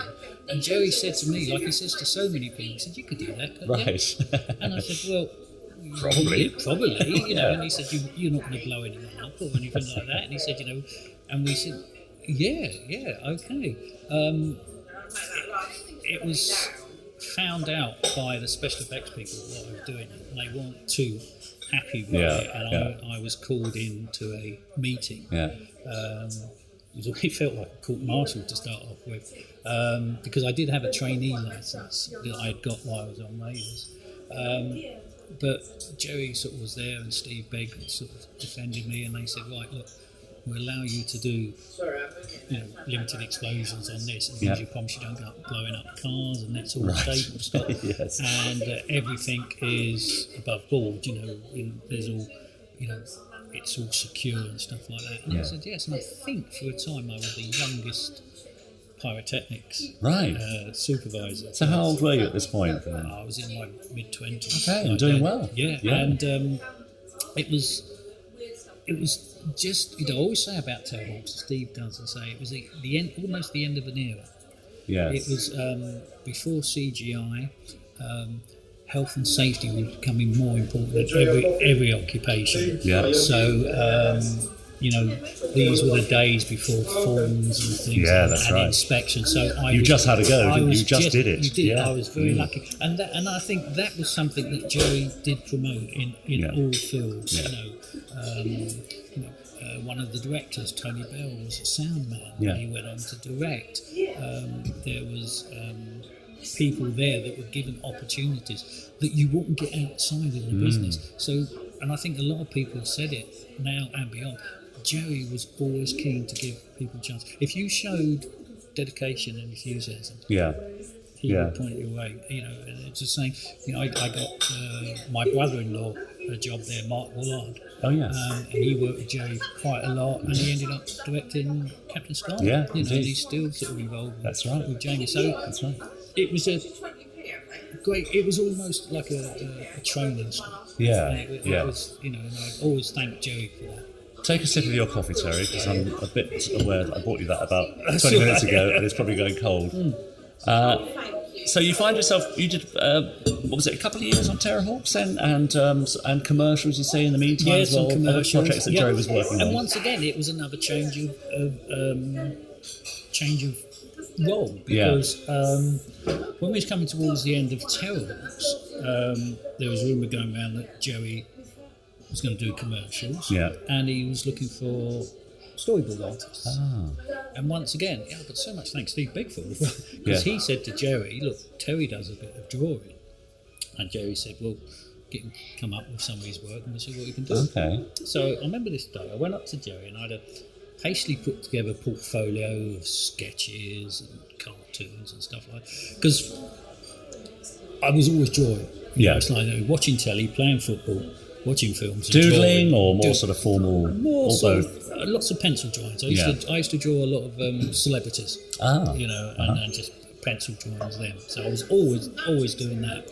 Sometimes at the same time. Yeah. And Gerry was going through my portfolio, and I think I've told this story many times. He was going through stuff, and he come across a couple of drawings that I had done one wet Sunday afternoon after watching Blade Runner. Yeah. And I drew this sort of cartoon detective robot.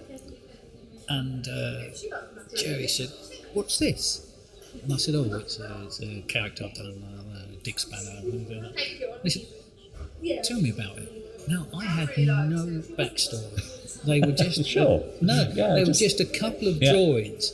So, on that moment, I busted it, and I said, "Oh, he's a detective from a parallel universe. He's a robot. He's a mixture between Clouseau and Police Story and stuff like that." Yeah.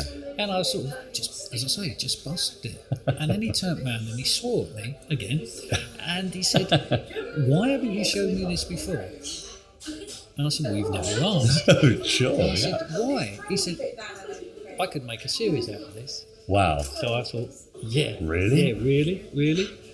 And I think about 9 weeks later, we were doing the pilot. 9 weeks later? So what happened in those 9 weeks? Gerry spoke to people. Yeah. They spoke to him. He Yeah. got, I think it was made on a shoestring, so I'm not sure that he got any backing on it. But he had people that were interested in looking at it. But you were, I suppose, asked to flesh out the character more, to provide a script of some well, sort? what happened then is he got the great Tony Barwick in on it. And Tony and I and Gerry, we all chatted about it, about the character. And, you know, I'd sort of said that, you know, I wanted it to be full of puns and bad jokes and sight gags. Gerry always told me one of the things that sold it for him is that I explained that when you see some of these sort of old-time, you know, noir movies, the detective movies, you have the camera on a slight angle. Oh, yeah. And I said, you know, we would do that, but because the camera's on an angle, it's not the camera, it's the room on the angle. So all the furniture would slide to one side, and then you cut to the other one. And he said that's what really gives sort of visual things. Right. So then Tony came on board, and then Steve, and then we got the crew together, and we just throwing ideas at Tony. And what would happen is Tony come up with the basic premise of the thing, and we filled it all in with sight gags and stuff like that. Yeah. So, you know, I did create Dick Spanner, but I'm always quick to say, "Oh, you wrote Dick Spanner." I co-wrote it because Tony had so much input into that, you know. But he was great because once again, I'm working with Tony Barwick, who wrote stuff like the Protectors, the Adventurers. That's right, all the stuff you used to love. So absolutely. you know, that was just wonderful for me.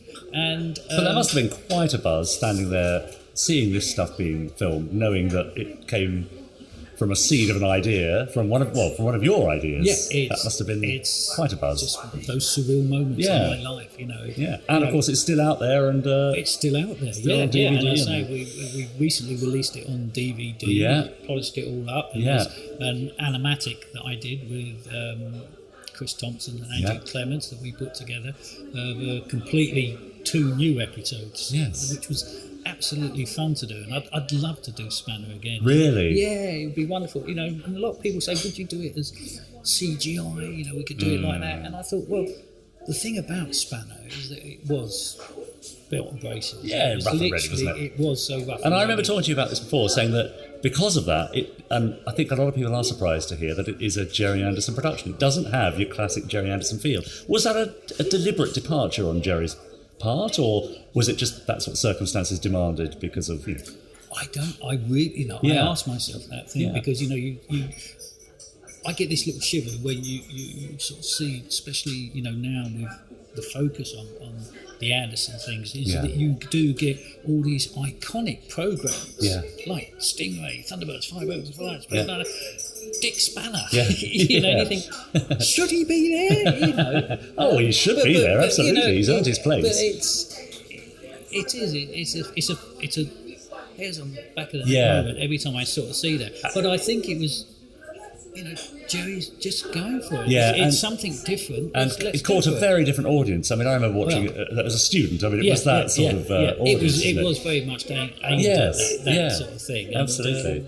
You know, and even, you know, I still speak to people and they do say, I remember watching that when I was a student and stuff like that. And it was really aimed at that. But as I say, that opened so many doors because, you know, I've sort of gone off and really why, you know, and I actually got the storyboard job as well. So I was all Gerry's commercials at that time. I storyboarded all them. So once again, that was something I never done. Yeah. But Gerry got me involved, and I did a lot of the commercials and storyboard. And that was another weird thing, is I would do the storyboards. And to see Gerry, who was directing, go over the shop and hold up my storyboard to make sure it looked the same. Right. That was a thing. Yeah, I can imagine. Yeah, no, it was great stuff. So how many episodes of Dick Spanner did you end up with? 26. 26 episodes. Over how long? Oh, I think it was about 9 months. Yeah. It was, I can't remember, but I always tell the story. It was, we was filming at Bray Studios in one of the little huts that always leaked when it rained. We had two tables, and we had each table had a wind-up Bolex camera. So right. You actually had to wind up the film to do it, and we had. But this was 1990, 88, around about that time, sort of thing. And also, you know, we had. I was directing. We had Steve Begg, Bond special effects, BAFTA winner, lighting. We had Mark Woolard, director of Captain Scarlet and loads of other films doing the animation, and Mark Harris, who's a prolific art director on Star Wars and stuff, doing the other table. Amazing. And then we had the wonderful model shop of people who have gone on to do, other things. People like John Lee, Ben Chilinsky, and Barry Jones. I mean, Gerry Anderson was always able to pull in some really big names, wasn't he? I mean, on Space Precinct, we had Alan Hume as our director of photography, who did the Star Wars trilogy and so on, and people like John Glenn as director. He really did have that sort of reputation. People wanted to work for him. And it's almost like an academy. I don't think he ever got the recognition for that. Because without Gerry, Derek Meddings, and people like that. All the names. That was down to Gerry. And then, if we come up to sort of the present day, I mean, both of these things have sort of come back. You were involved. Once again, it's this surreal thing. After towards the end of working with Gerry, I got married, got a mortgage. So being out of work for a long time wasn't a good thing. And it just got a bit difficult for me to and I found this video production company, which is literally a 6-minute walk away from where I lived, and I sort of went there as a storyboard artist. And they said, we haven't got any work for storyboards, but they were looking for my portfolio and said, we see you write scripts.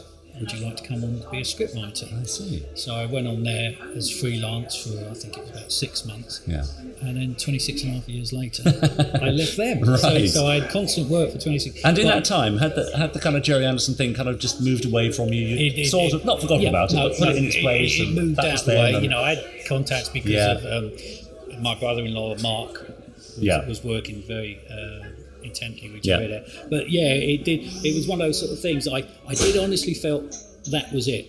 That was out of their business. I was doing corporate work. Stuff like that. Then, as I say, another surreal thing. Unfortunately, it was when Gerry passed away. I was invited to the funeral. And that's where I met Jamie. And we just chatted. And then all of a sudden, that led to other things. Yes. And, sort of started to be a guest at conventions, yes. which is absolutely fabulous. I just love the fans there. Yeah. I've made some really good friends Yeah. there. You sort of met yourself as well, another good friend. Yeah. And then, as you say, going back to the surrealness, I find myself writing episodes of Terrahawks for Big Finish. That's right. And so these are the audio adventures that have been released over the last 2 or 3 years. 30 years later, Yeah. I'm right. And I think that's the thing about this business. You never know what's going to happen. That's right. And did it feel much the same or very different, going back to Terrahawks? Did it feel like the same show, albeit for audio, of course, or was it a very different experience? When I was writing it, I was back on that stage, on the special effects stage, on the puppet stage. I was back with the people that we were doing.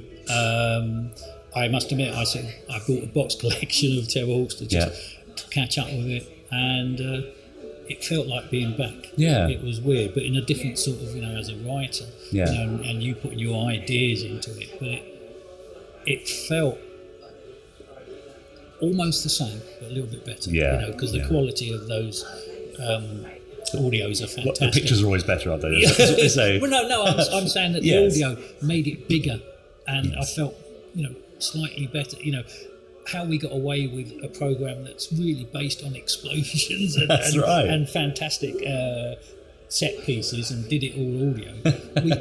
And we did it, and there's some great stuff there. And once again, that's another thing I'm proud of. And just coming round to sort of last week, being invited to the King's Arm for the plaque, I just feel so involved again. Yes. And it's a great feeling. And these podcasts are brilliant. I've listened to every one of them, and it's you bear the scars. Yeah. And it's the interest in Gerry out there is fantastic. Yes. And Jamie's keeping that legacy alive, and if I can be involved in any way in that legacy, be it work or promoting, there is a sense, isn't there, that it's bigger now than it has been for many, many years. Yeah, it does feel like that, and that's why I think Firestorm's coming at just the right time to ride that wave. Yeah, well, as you can see, I've got my Backer t-shirt on. That's right. Fabulous stuff. I've watched that a couple of times, and it's like, this is the future. It's production values are so high and so good, but still has that Anderson, so it still has that sort of Anderson feel about it. But it's every time you see it, it's a bit more polished. And that's not because we didn't have it in the other days. It's because the way technology has moved on. That's right. But the lovely thing about Firestorm, although technology has moved on, there's a lot of what we used to do. Especially Steve will tell you. We use live models. We use live sets. And the explosions, of course. And the explosions. That's right. And it's great to see that. And if it, hopefully it's going to go to a series. Well, so that's the future of Gerry Anderson. What's the future for you? Could you see yourself being pulled back to? I know, obviously, you're writing. You still write, but if I'm asked, definitely. Does the film production world still have a call for you, or? I think it's changed a lot. Yeah. I think I might be surprised. But coming back as a writer or something like that is something I love to do, because the writing, did take off. Yeah. And I've had sort of certain amount of success with plays like yourself and sort of things, and written sort of a couple of instructional books. But no, I still love film as much as I did when I was that little boy playing on the Britwell. And what would he think now, do you think, that little boy, looking back at what you've done and have yet still to do, what would he feel about that? You lucky bugger. That's lovely. And finally, we always ask if people want to get in touch with you, is there any way they can follow you? Are you on Twitter or Facebook or Instagram? I'm on all those. I'm on Twitter at Terry Adlam. I have a website that needs updating at www.terryadlam.com.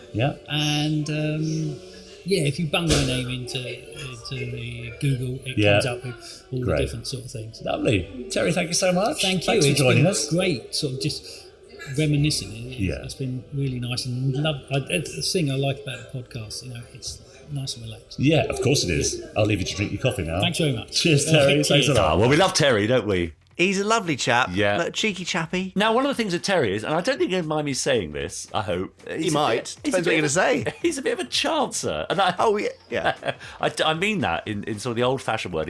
He's one of those people that just... He's very happy to rock up and say, any work going? Got a job? I can do that. Anything I can do to help? And he worked his way up through the business and, getting into a position where he sort of basically created Dick Spanner. Yeah. And impressed your dad so much with those initial drawings and so on. And exactly. All off his own back, really. I think it's quite absolutely. admirable. Just by turning up to Bray. Yeah, initially to get that job on Terrahawks. So he's a good chap, Terry. We like him a lot. Of course, these days you wouldn't get past security. That could never happen today on any shoot anywhere. Just wouldn't happen. No, well, you'd be probably shot with a tranquilizer dart or something before you got anywhere near the studio building or the office. Yes, you would. Think yourself lucky, Terry. Yeah. So very nice to meet up, Terry. Thank you so much for that fantastic interview, and a very Terry Christmas to you wherever you are this Christmas Eve. And next week, Richard, as I said, it's Sean Feast. Yes, looking forward to that. Author of A Thunderbird at Bomber Command. Be really worth a listen, and a really different guest. Yeah. Not somebody that worked with Dad. In fact, weirdly, Sean probably knows Lionel, Dad's brother, better than anyone else other than Dad himself. Yes. So it's bizarre that somebody can kind of absorb so much just through some letters and various other bits and pieces. But we'll tell you all about that and all about the amazing influence and how basically they wouldn't have been any of the shows, and there certainly wouldn't have been characters like Scott Tracy and Mike Mercury and Steve Zodiac if it hadn't been for Lionel. So join us for Pod 29 for that. New Year's Eve, really interesting. I look forward to hearing that. That'd be great. Right. What's next, Richard? Well, it's about that time where we sit back, kick up our heels, pour ourselves a glass of malt whiskey, put a carrot out for the reindeer, leave a mince pie for Father Christmas, settle down and listen to Chris Dale and the Randomizer. I've eaten my mince pie. Oh, Jamie.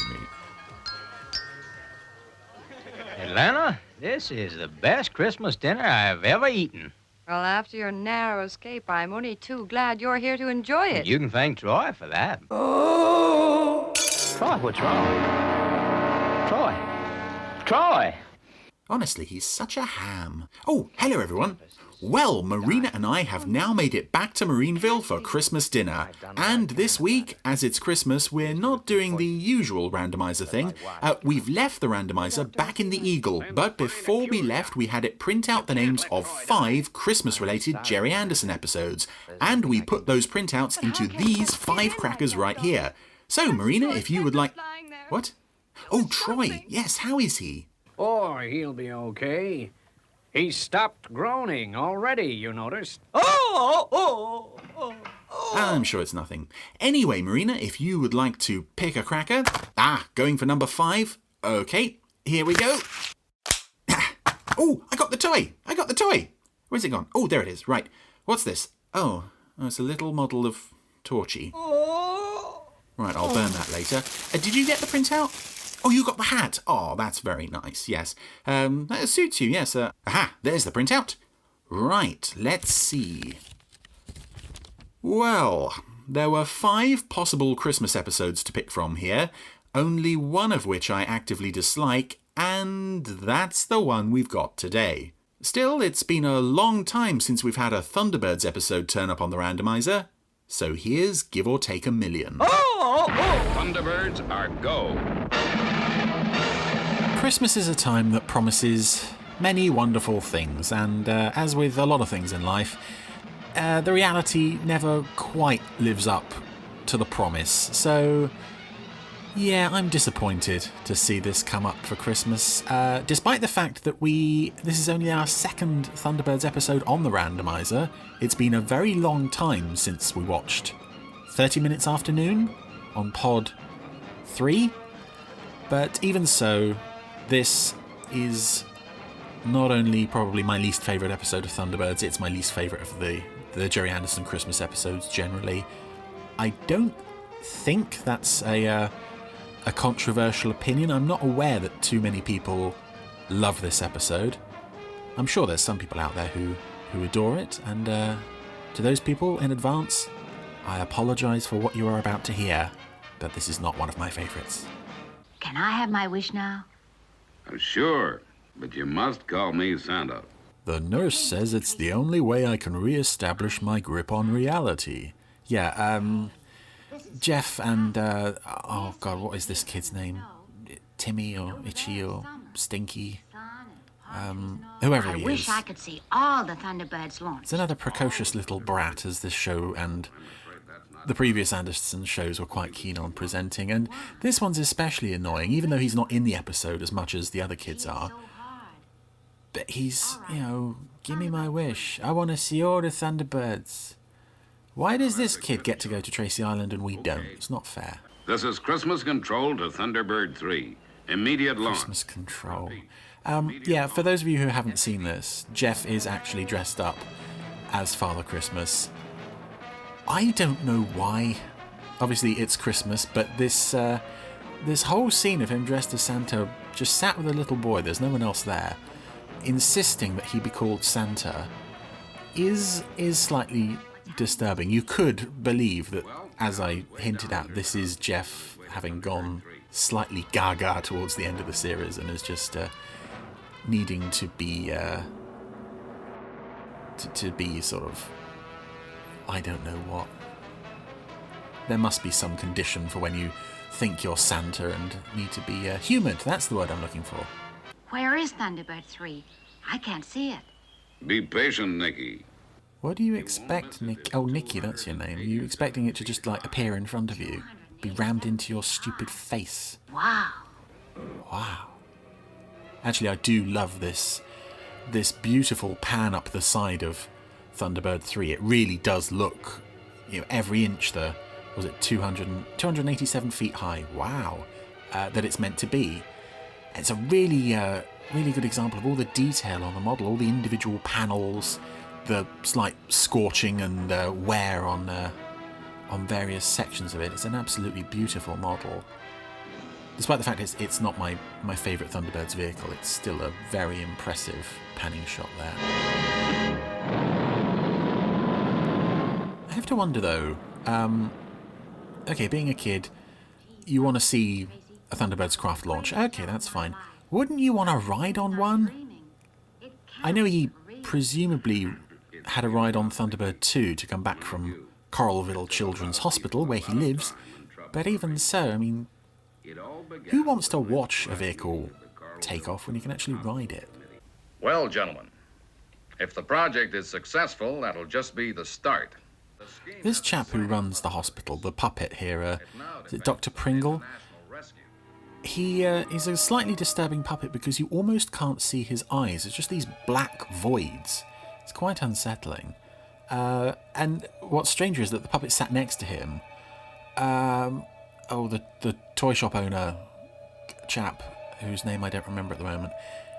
I don't remember seeing that puppet in any other episode, and he looks quite good. There's a slight sort of self-satisfied smirk on the face, which suits the character. But Dr. Pringle just... You can't see his eyes. Dr. Pringle has no soul. 9:58, Dr. Pringle. Thank you, Dr. Lang. And you're a minute fast. Ooh. Get the madam. Screen nurse? Yes, Doctor. No one will see a thing. Now, this episode was not only the final episode of the series to be produced, it was also the very last one to be shown.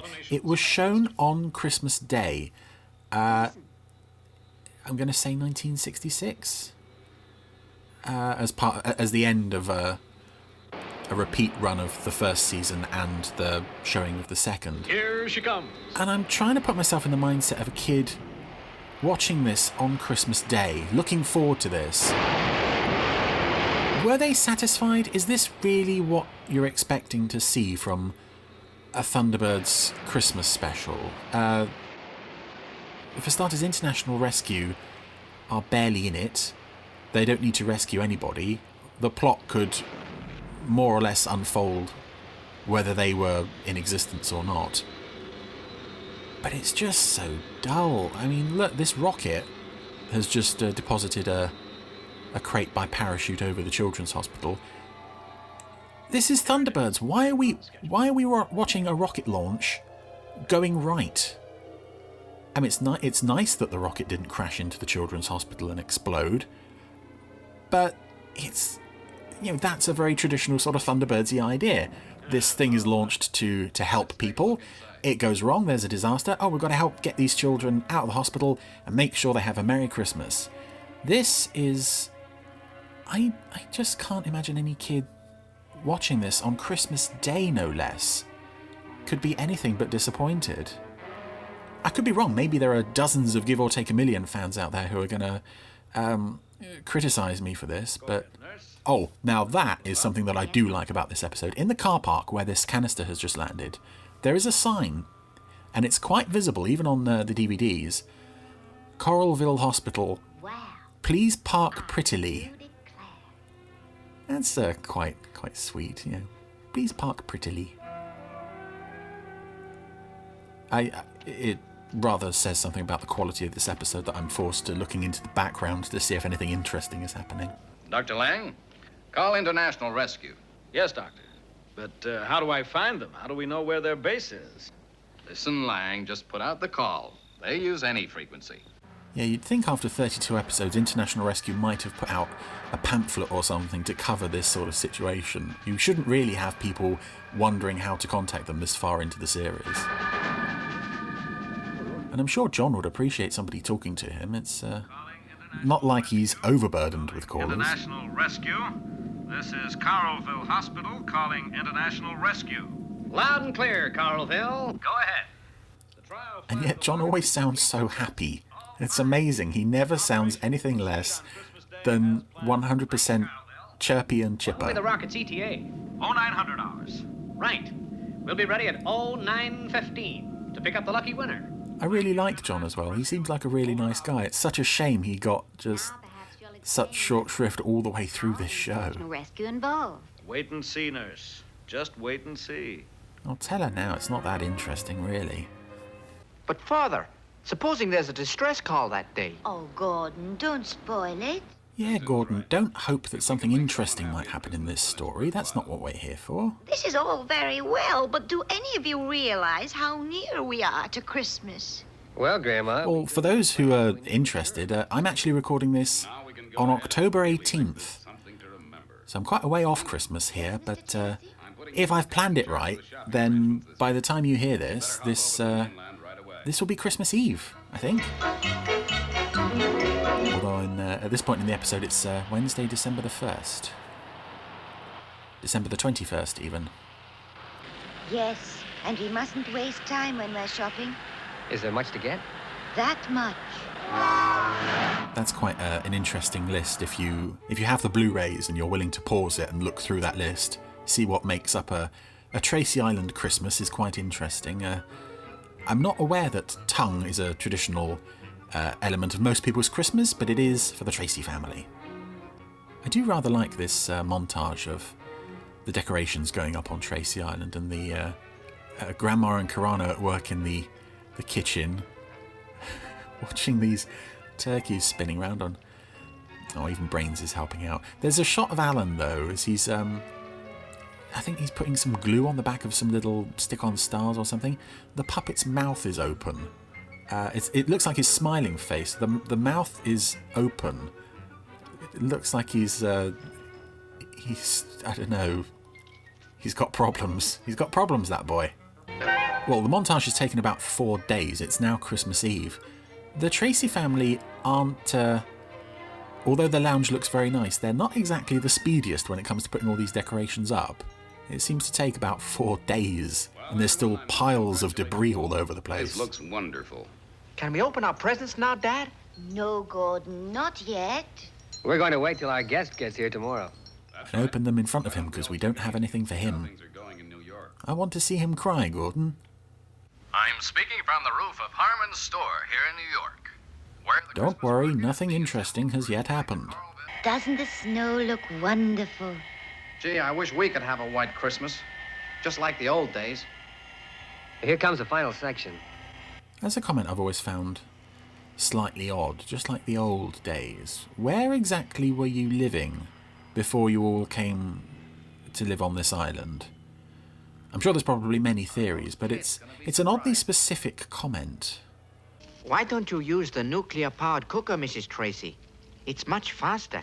Well, I'll tell you, Kirano, I never did get the hang of those rods. Oh, there's a scene I want to see. Again, it's the perfect setup for a Thunderbird-style disaster. Old lady tries to cook dinner with the nuclear-powered cooker. Could cause explosion. This episode has so many potential options for drama, and they're just wasting it. I feel like we had 1 million kids in there today. Let's go. We're meeting Tana, remember? Come on, guys. Your department store Santas, it's only going to be for a few weeks tops. You know you're going to be busy. You don't need to stand there and complain about it all.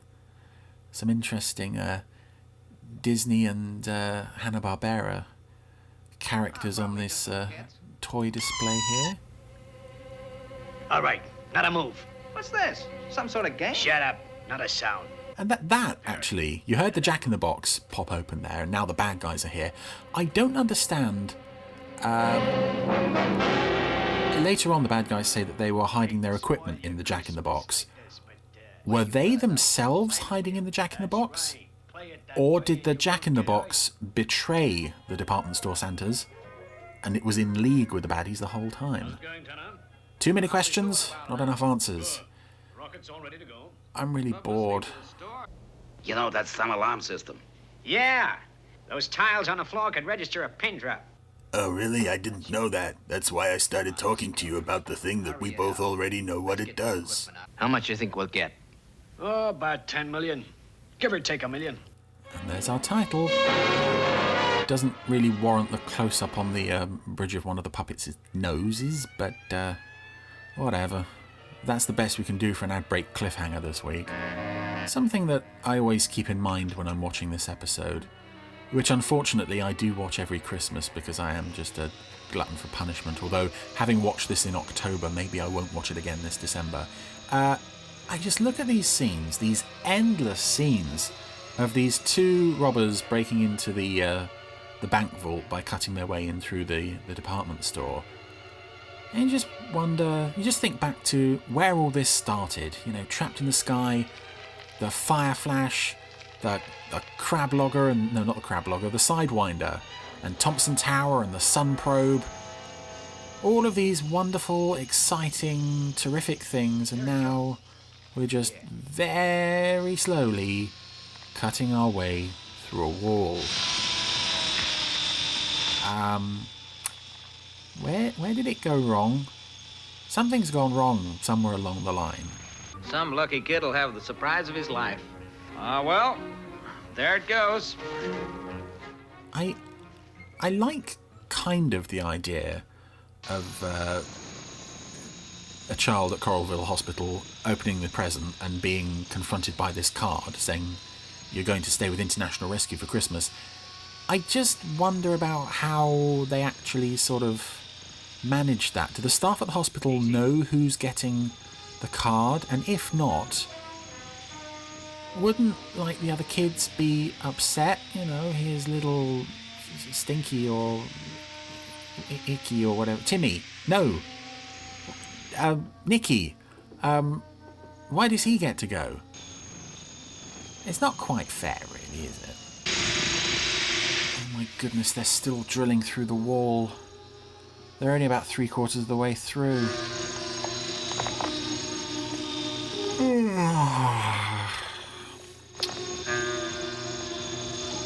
What time is it? Oh, I'm halfway through the episode. I suppose that's something. Oh my goodness, they are still drilling.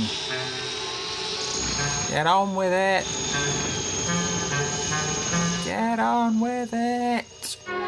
I'm especially puzzled by these scenes of the actual mall Santas who have been stripped down to their underoos. They've been tied to a chair together and they're trying to get themselves free. Do they actually manage it in the end? We see them struggling for quite a while, but as far as I remember, we don't actually see them get free in the end. It's a bit of a poor start to their Christmas. Oh my goodness. I'm tired. I'm very tired. I don't care. I really don't care. Because there's no reason to. Usually with Thunderbirds, there are people who are in trouble, people who need to be helped. I think, even though I know some people would say, the Carter family in City of Fire, that for me is like the definitive example of people who need to be rescued. It's a massive disaster, but it boils down to we've got to save these 3 people. There is nothing really at stake in this episode. So the bad guys want to steal a lot of money. Who cares? I don't care about the bad guys. I don't really care about the staff of the toy shop or the hospital. What exactly am I supposed to be invested in here? Although this is quite interesting. Tanner, the chap who seems to live in the basement and whose job it is to wrap the presents, is utterly terrible at his job. I can wrap a better present than this. And I'll give him a pass for the fact that he's a puppet. But the live action hand inserts of this parcel being wrapped, it's a pretty shoddy job. He's onto a good thing if he's not lost his job yet, and he's still getting paid for doing such a poor job. If that cable touches the floor... All right. I'll fix the line. I think the episode has forgotten that we are not supposed to be on the bad guy's side. We're not supposed to care whether they get in trouble or not. It's so strangely constructed, this. We're spending the most time with the people that we're clearly not meant to care about. The people who we watch the show for are not in it, hardly. And for the scenes they are in, they're not doing anything. The only people who stand to lose anything for all this are... I don't know, this money in this bank...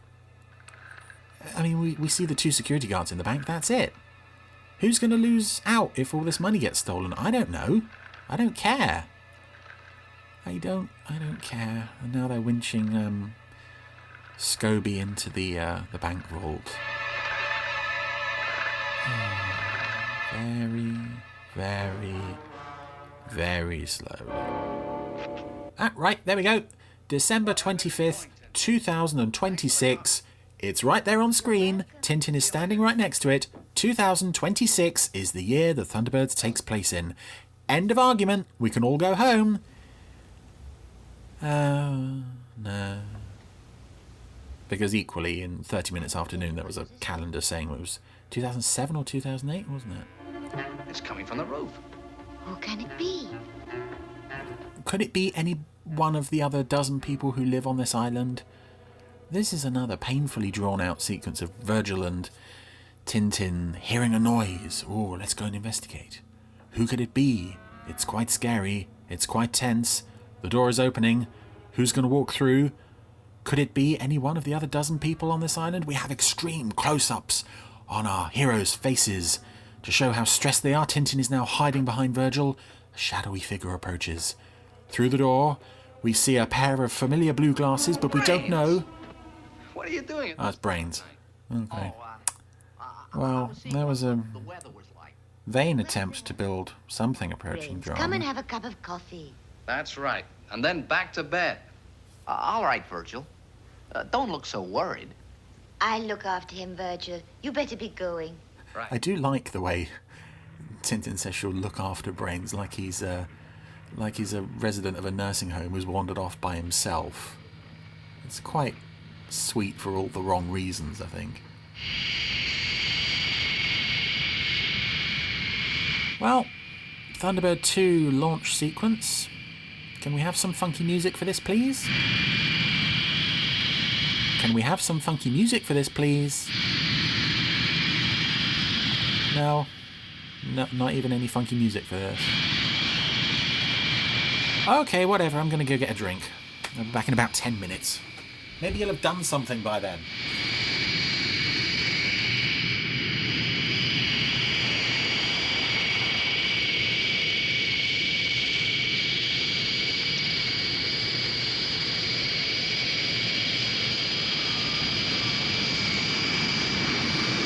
back. They still haven't done anything. Thunderbird 2 is very slowly coming to a halt. I do like the Thunderbird 2 launch sequence as a whole, but on the rare occasions where they don't play the music, it does get very, very painful to sit through, just to see it crawling its way along the runway.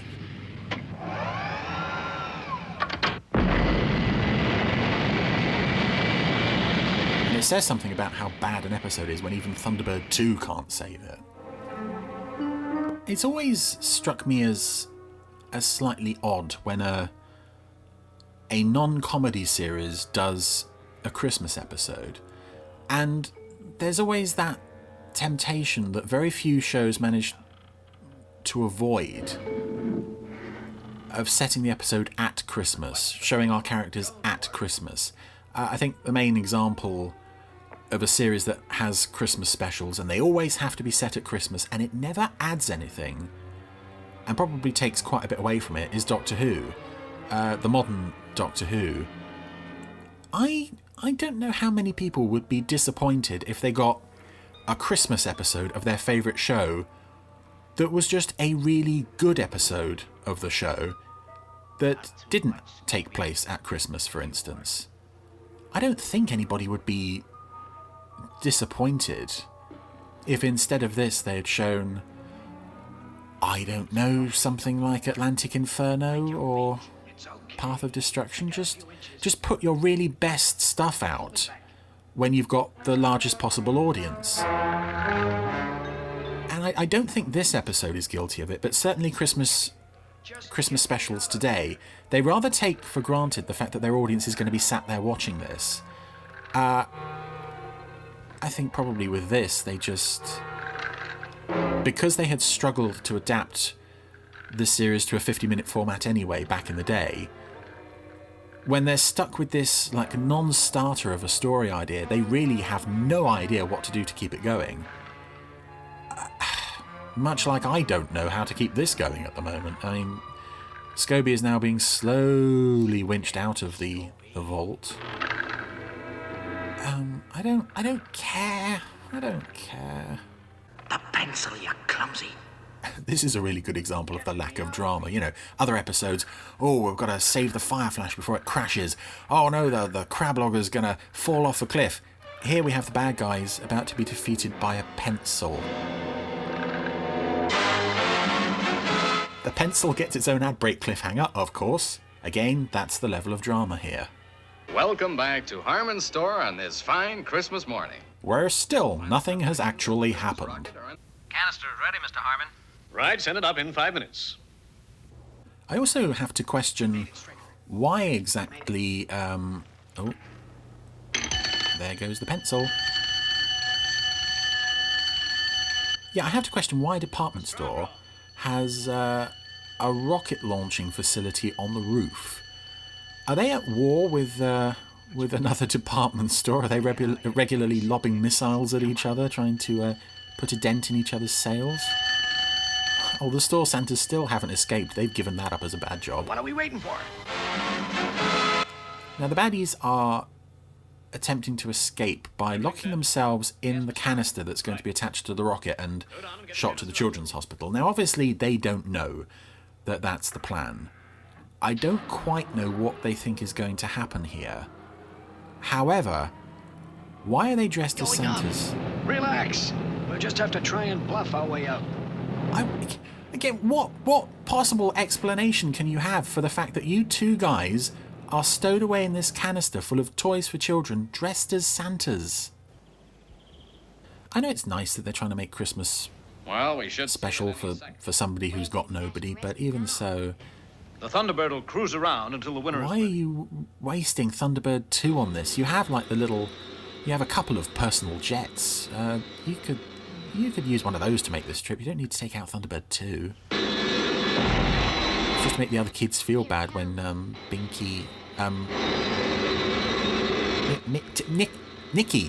when Nikki gets picked up. I can't even remember the kid's name. Over the head doctor chappie, Dr. Pringle. has got one of those binoculars that turned up quite often in Thunderbirds and other Anderson shows, where it holds on any vehicle that happens to be passing. It just holds on a shot of that vehicle, regardless of where the vehicle actually is. The character can just stare at it through the binoculars and it's right there in front of him, despite the fact that it's moving at like 500 miles an hour. Wonderful technology in the year of 2026. Right, Nurse Nimmo. Open it up. Yes, Doctor. Keep back. I'll do it. What's the meaning of this, Lang? Why has Dr. Lang got a gun? Does he get much use for that in the children's hospital? Is he sort of regularly called in to break up arguments and such in the dorm rooms or something? It's just occurred to me, so Harmon's store in New York is next to the Second National Bank. And the Second National Bank was what the Mistrons ended up destroying in the heart of New York. Does that mean they took out Harmon's store in the process? Does that mean we lost the grumpy department store Santas and the guy who can't wrap a present? What a great loss that would be. This, friends, has certainly been a Christmas to remember. Even though that was the title of the Stingray Christmas episode, which was much better and entertaining than our little Christmas failure. So I give you a toast. A Merry Christmas to one and all, especially the children at Coralville. Now, let's get drunk. Well, this Christmas will go down in the history of Coralville. We've had a rocket full of gifts for the children, plus a couple of crooks. But I still haven't found my eyes. Still, can't have everything.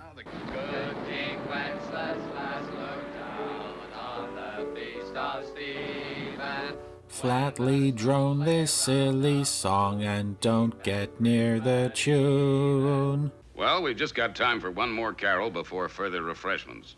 Oh, no, not more food. I love how Christmas on Tracy Island is like, it's so strictly regimented. Jeff has got this, like, concise timetable of when we're going to eat, when we're going to sing. Oh, it's snowing. I really like the end of this episode, despite the fact that I don't like the rest of this episode. I think this is a really nice way to end the show. Gee, snow and palm trees. Oh, except for this kid. You old devil, you've given us a real old... It's a really nice image, though, of the villa and the surrounding part of the island covered in snow. You just have to wonder, who was responsible for sweeping this up? I'm sure Brains would have designed it so that it was self-melting, but I just have this image of Parker a week later shoveling snow and getting absolutely nowhere with it. Well, that was a lump of coal, if ever there was one, in my Christmas stocking. Yeah, not a fan of this one. Definitely not a fan. As a Christmas episode, it's a failure on almost all fronts. It doesn't involve our characters at all, so there's really no reason to get too invested in it. We spend most of our time with the baddies. Kind of a mix-up of priorities there. And the people who are going to suffer the most, or the people who are going to benefit the most from what's going on, are just kind of like, they're not on screen. You know, it's the kids at the hospital. We don't see them. It's the people who own the money. We don't see that. And of course, this is the final episode of Thunderbirds. This is not a good note to go out on. This is not even an adequate note to go out on. This is just awful. I'm sorry if I upset anybody, if I've slagged off your favourite episode, but for me, this is not a very Merry Christmas. Goodbye. Well, Chris, nicely rigged. Funny Christmassy. that. Yeah. So Christmassy. Yeah. I mean, yeah. Well, that's where the Jeff Tracy intro from our current Christmassy remix comes from. This is Christmas see. Control. But, I mean, lovely that it's Christmassy and lovely that it's Thunderbirds, but those children puppet things, they're so frighteningly ugly. You would have thought they'd learnt their lesson on Supercar with Jimmy Gibson, but These things, they're even worse, I think. Sorry to the children. And They the look a bit like... sculptors and I had stuff. an Action Man when I was growing up, and one night I left it leaning up against our electric fire in the living room. When I came downstairs, his head was all sort of molten. It sort of melted into this weird satanic sort of shape. They do look like molten satanic children. So there you go. There's something you'll never unsee or No, indeed. whatever. So if you're going to go and watch Give or Take a Million to celebrate Christmas, then I'm so sorry. Yeah, we're sorry. Yeah, exactly. We really pity you. Feel sorry for you. Yeah. But thank you, Chris. Yeah, thanks, Chris. And a Merry Brilliant. Christmas to you, Chris, wherever you may be on this Christmas Eve. And a Merry Christmas to everyone out there as well. And hope you all have a lovely time. Thank you for joining us, I suppose we should say, for the last 26 pods. Last 27, 28, including this one. Right. Oh, there we are, you see. Yeah, because it's number 28, isn't it? Yeah, okay. He looks back in the script. Yeah. Yes. I'm sure you're this right. This is pod 28. So yes, thank you all for joining us on Christmas Eve. You must surely had better things to do, but you still came and saw us anyway, so thanks Lovely. very much. Yes. We hope you get everything you wanted for Christmas Day. And do join us on Boxing Day with hashtag Cheers Gerry Anderson, raising a glass to the old man 6 years after his passing. I mean, I still cannot believe how quickly that time has gone, but also how much has been achieved in that time. Absolutely. I mean, it's how many amazing legacy projects are ongoing and all that sort of stuff. Yeah. And of course, that's a huge part in thanks to the fans who are listening right now. So thank you for being part of the Gerry Anderson legacy. Yeah, absolutely right. And I should say, in huge part, due to you, Jamie. So thank you. Well, that's very for good of you, for keeping the spirit alive and forging ahead with new stuff. It's a very exciting time to be a Gerry Anderson fan, I think. Yes, absolutely. Isn't it? Thank you for that. There's your 20 quid. Oh, thank you very much. Cheers. So don't forget, finally, to subscribe, rate, review, and share. Get in touch with us on Twitter. Get in touch with us via email, podcast@gerryanderson.co.uk. And we'll see you next time for our New Year's Eve pod. Yes. And in the meantime, obviously, social media all over the place. Yeah. Gerry Anderson TV all over the place, except for Facebook, where it's Gerry Anderson Official. And that's Lovely. it. All right. Right, Richard, shall we go? Let's go and have mince pie and an eggnog, shall we? I don't want any more mince pies. Have you ever had an eggnog? Too many. Yeah, I'm not a massive fan. No? Although, I'll have it myself then. I quite like a snowball. I bet you do. With a little cocktail cherry on top. That is avocado and lemonade, isn't it? It is, yeah. Yeah. Although avocado gives me a really weird headache. Anyway, go away. See you next time. Have a good week and a Merry Christmas. Merry Christmas.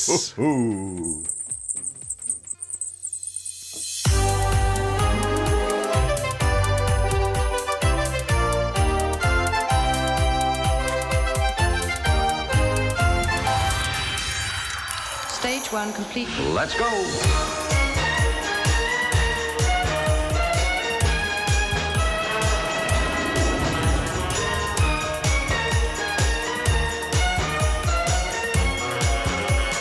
Spectrum is green.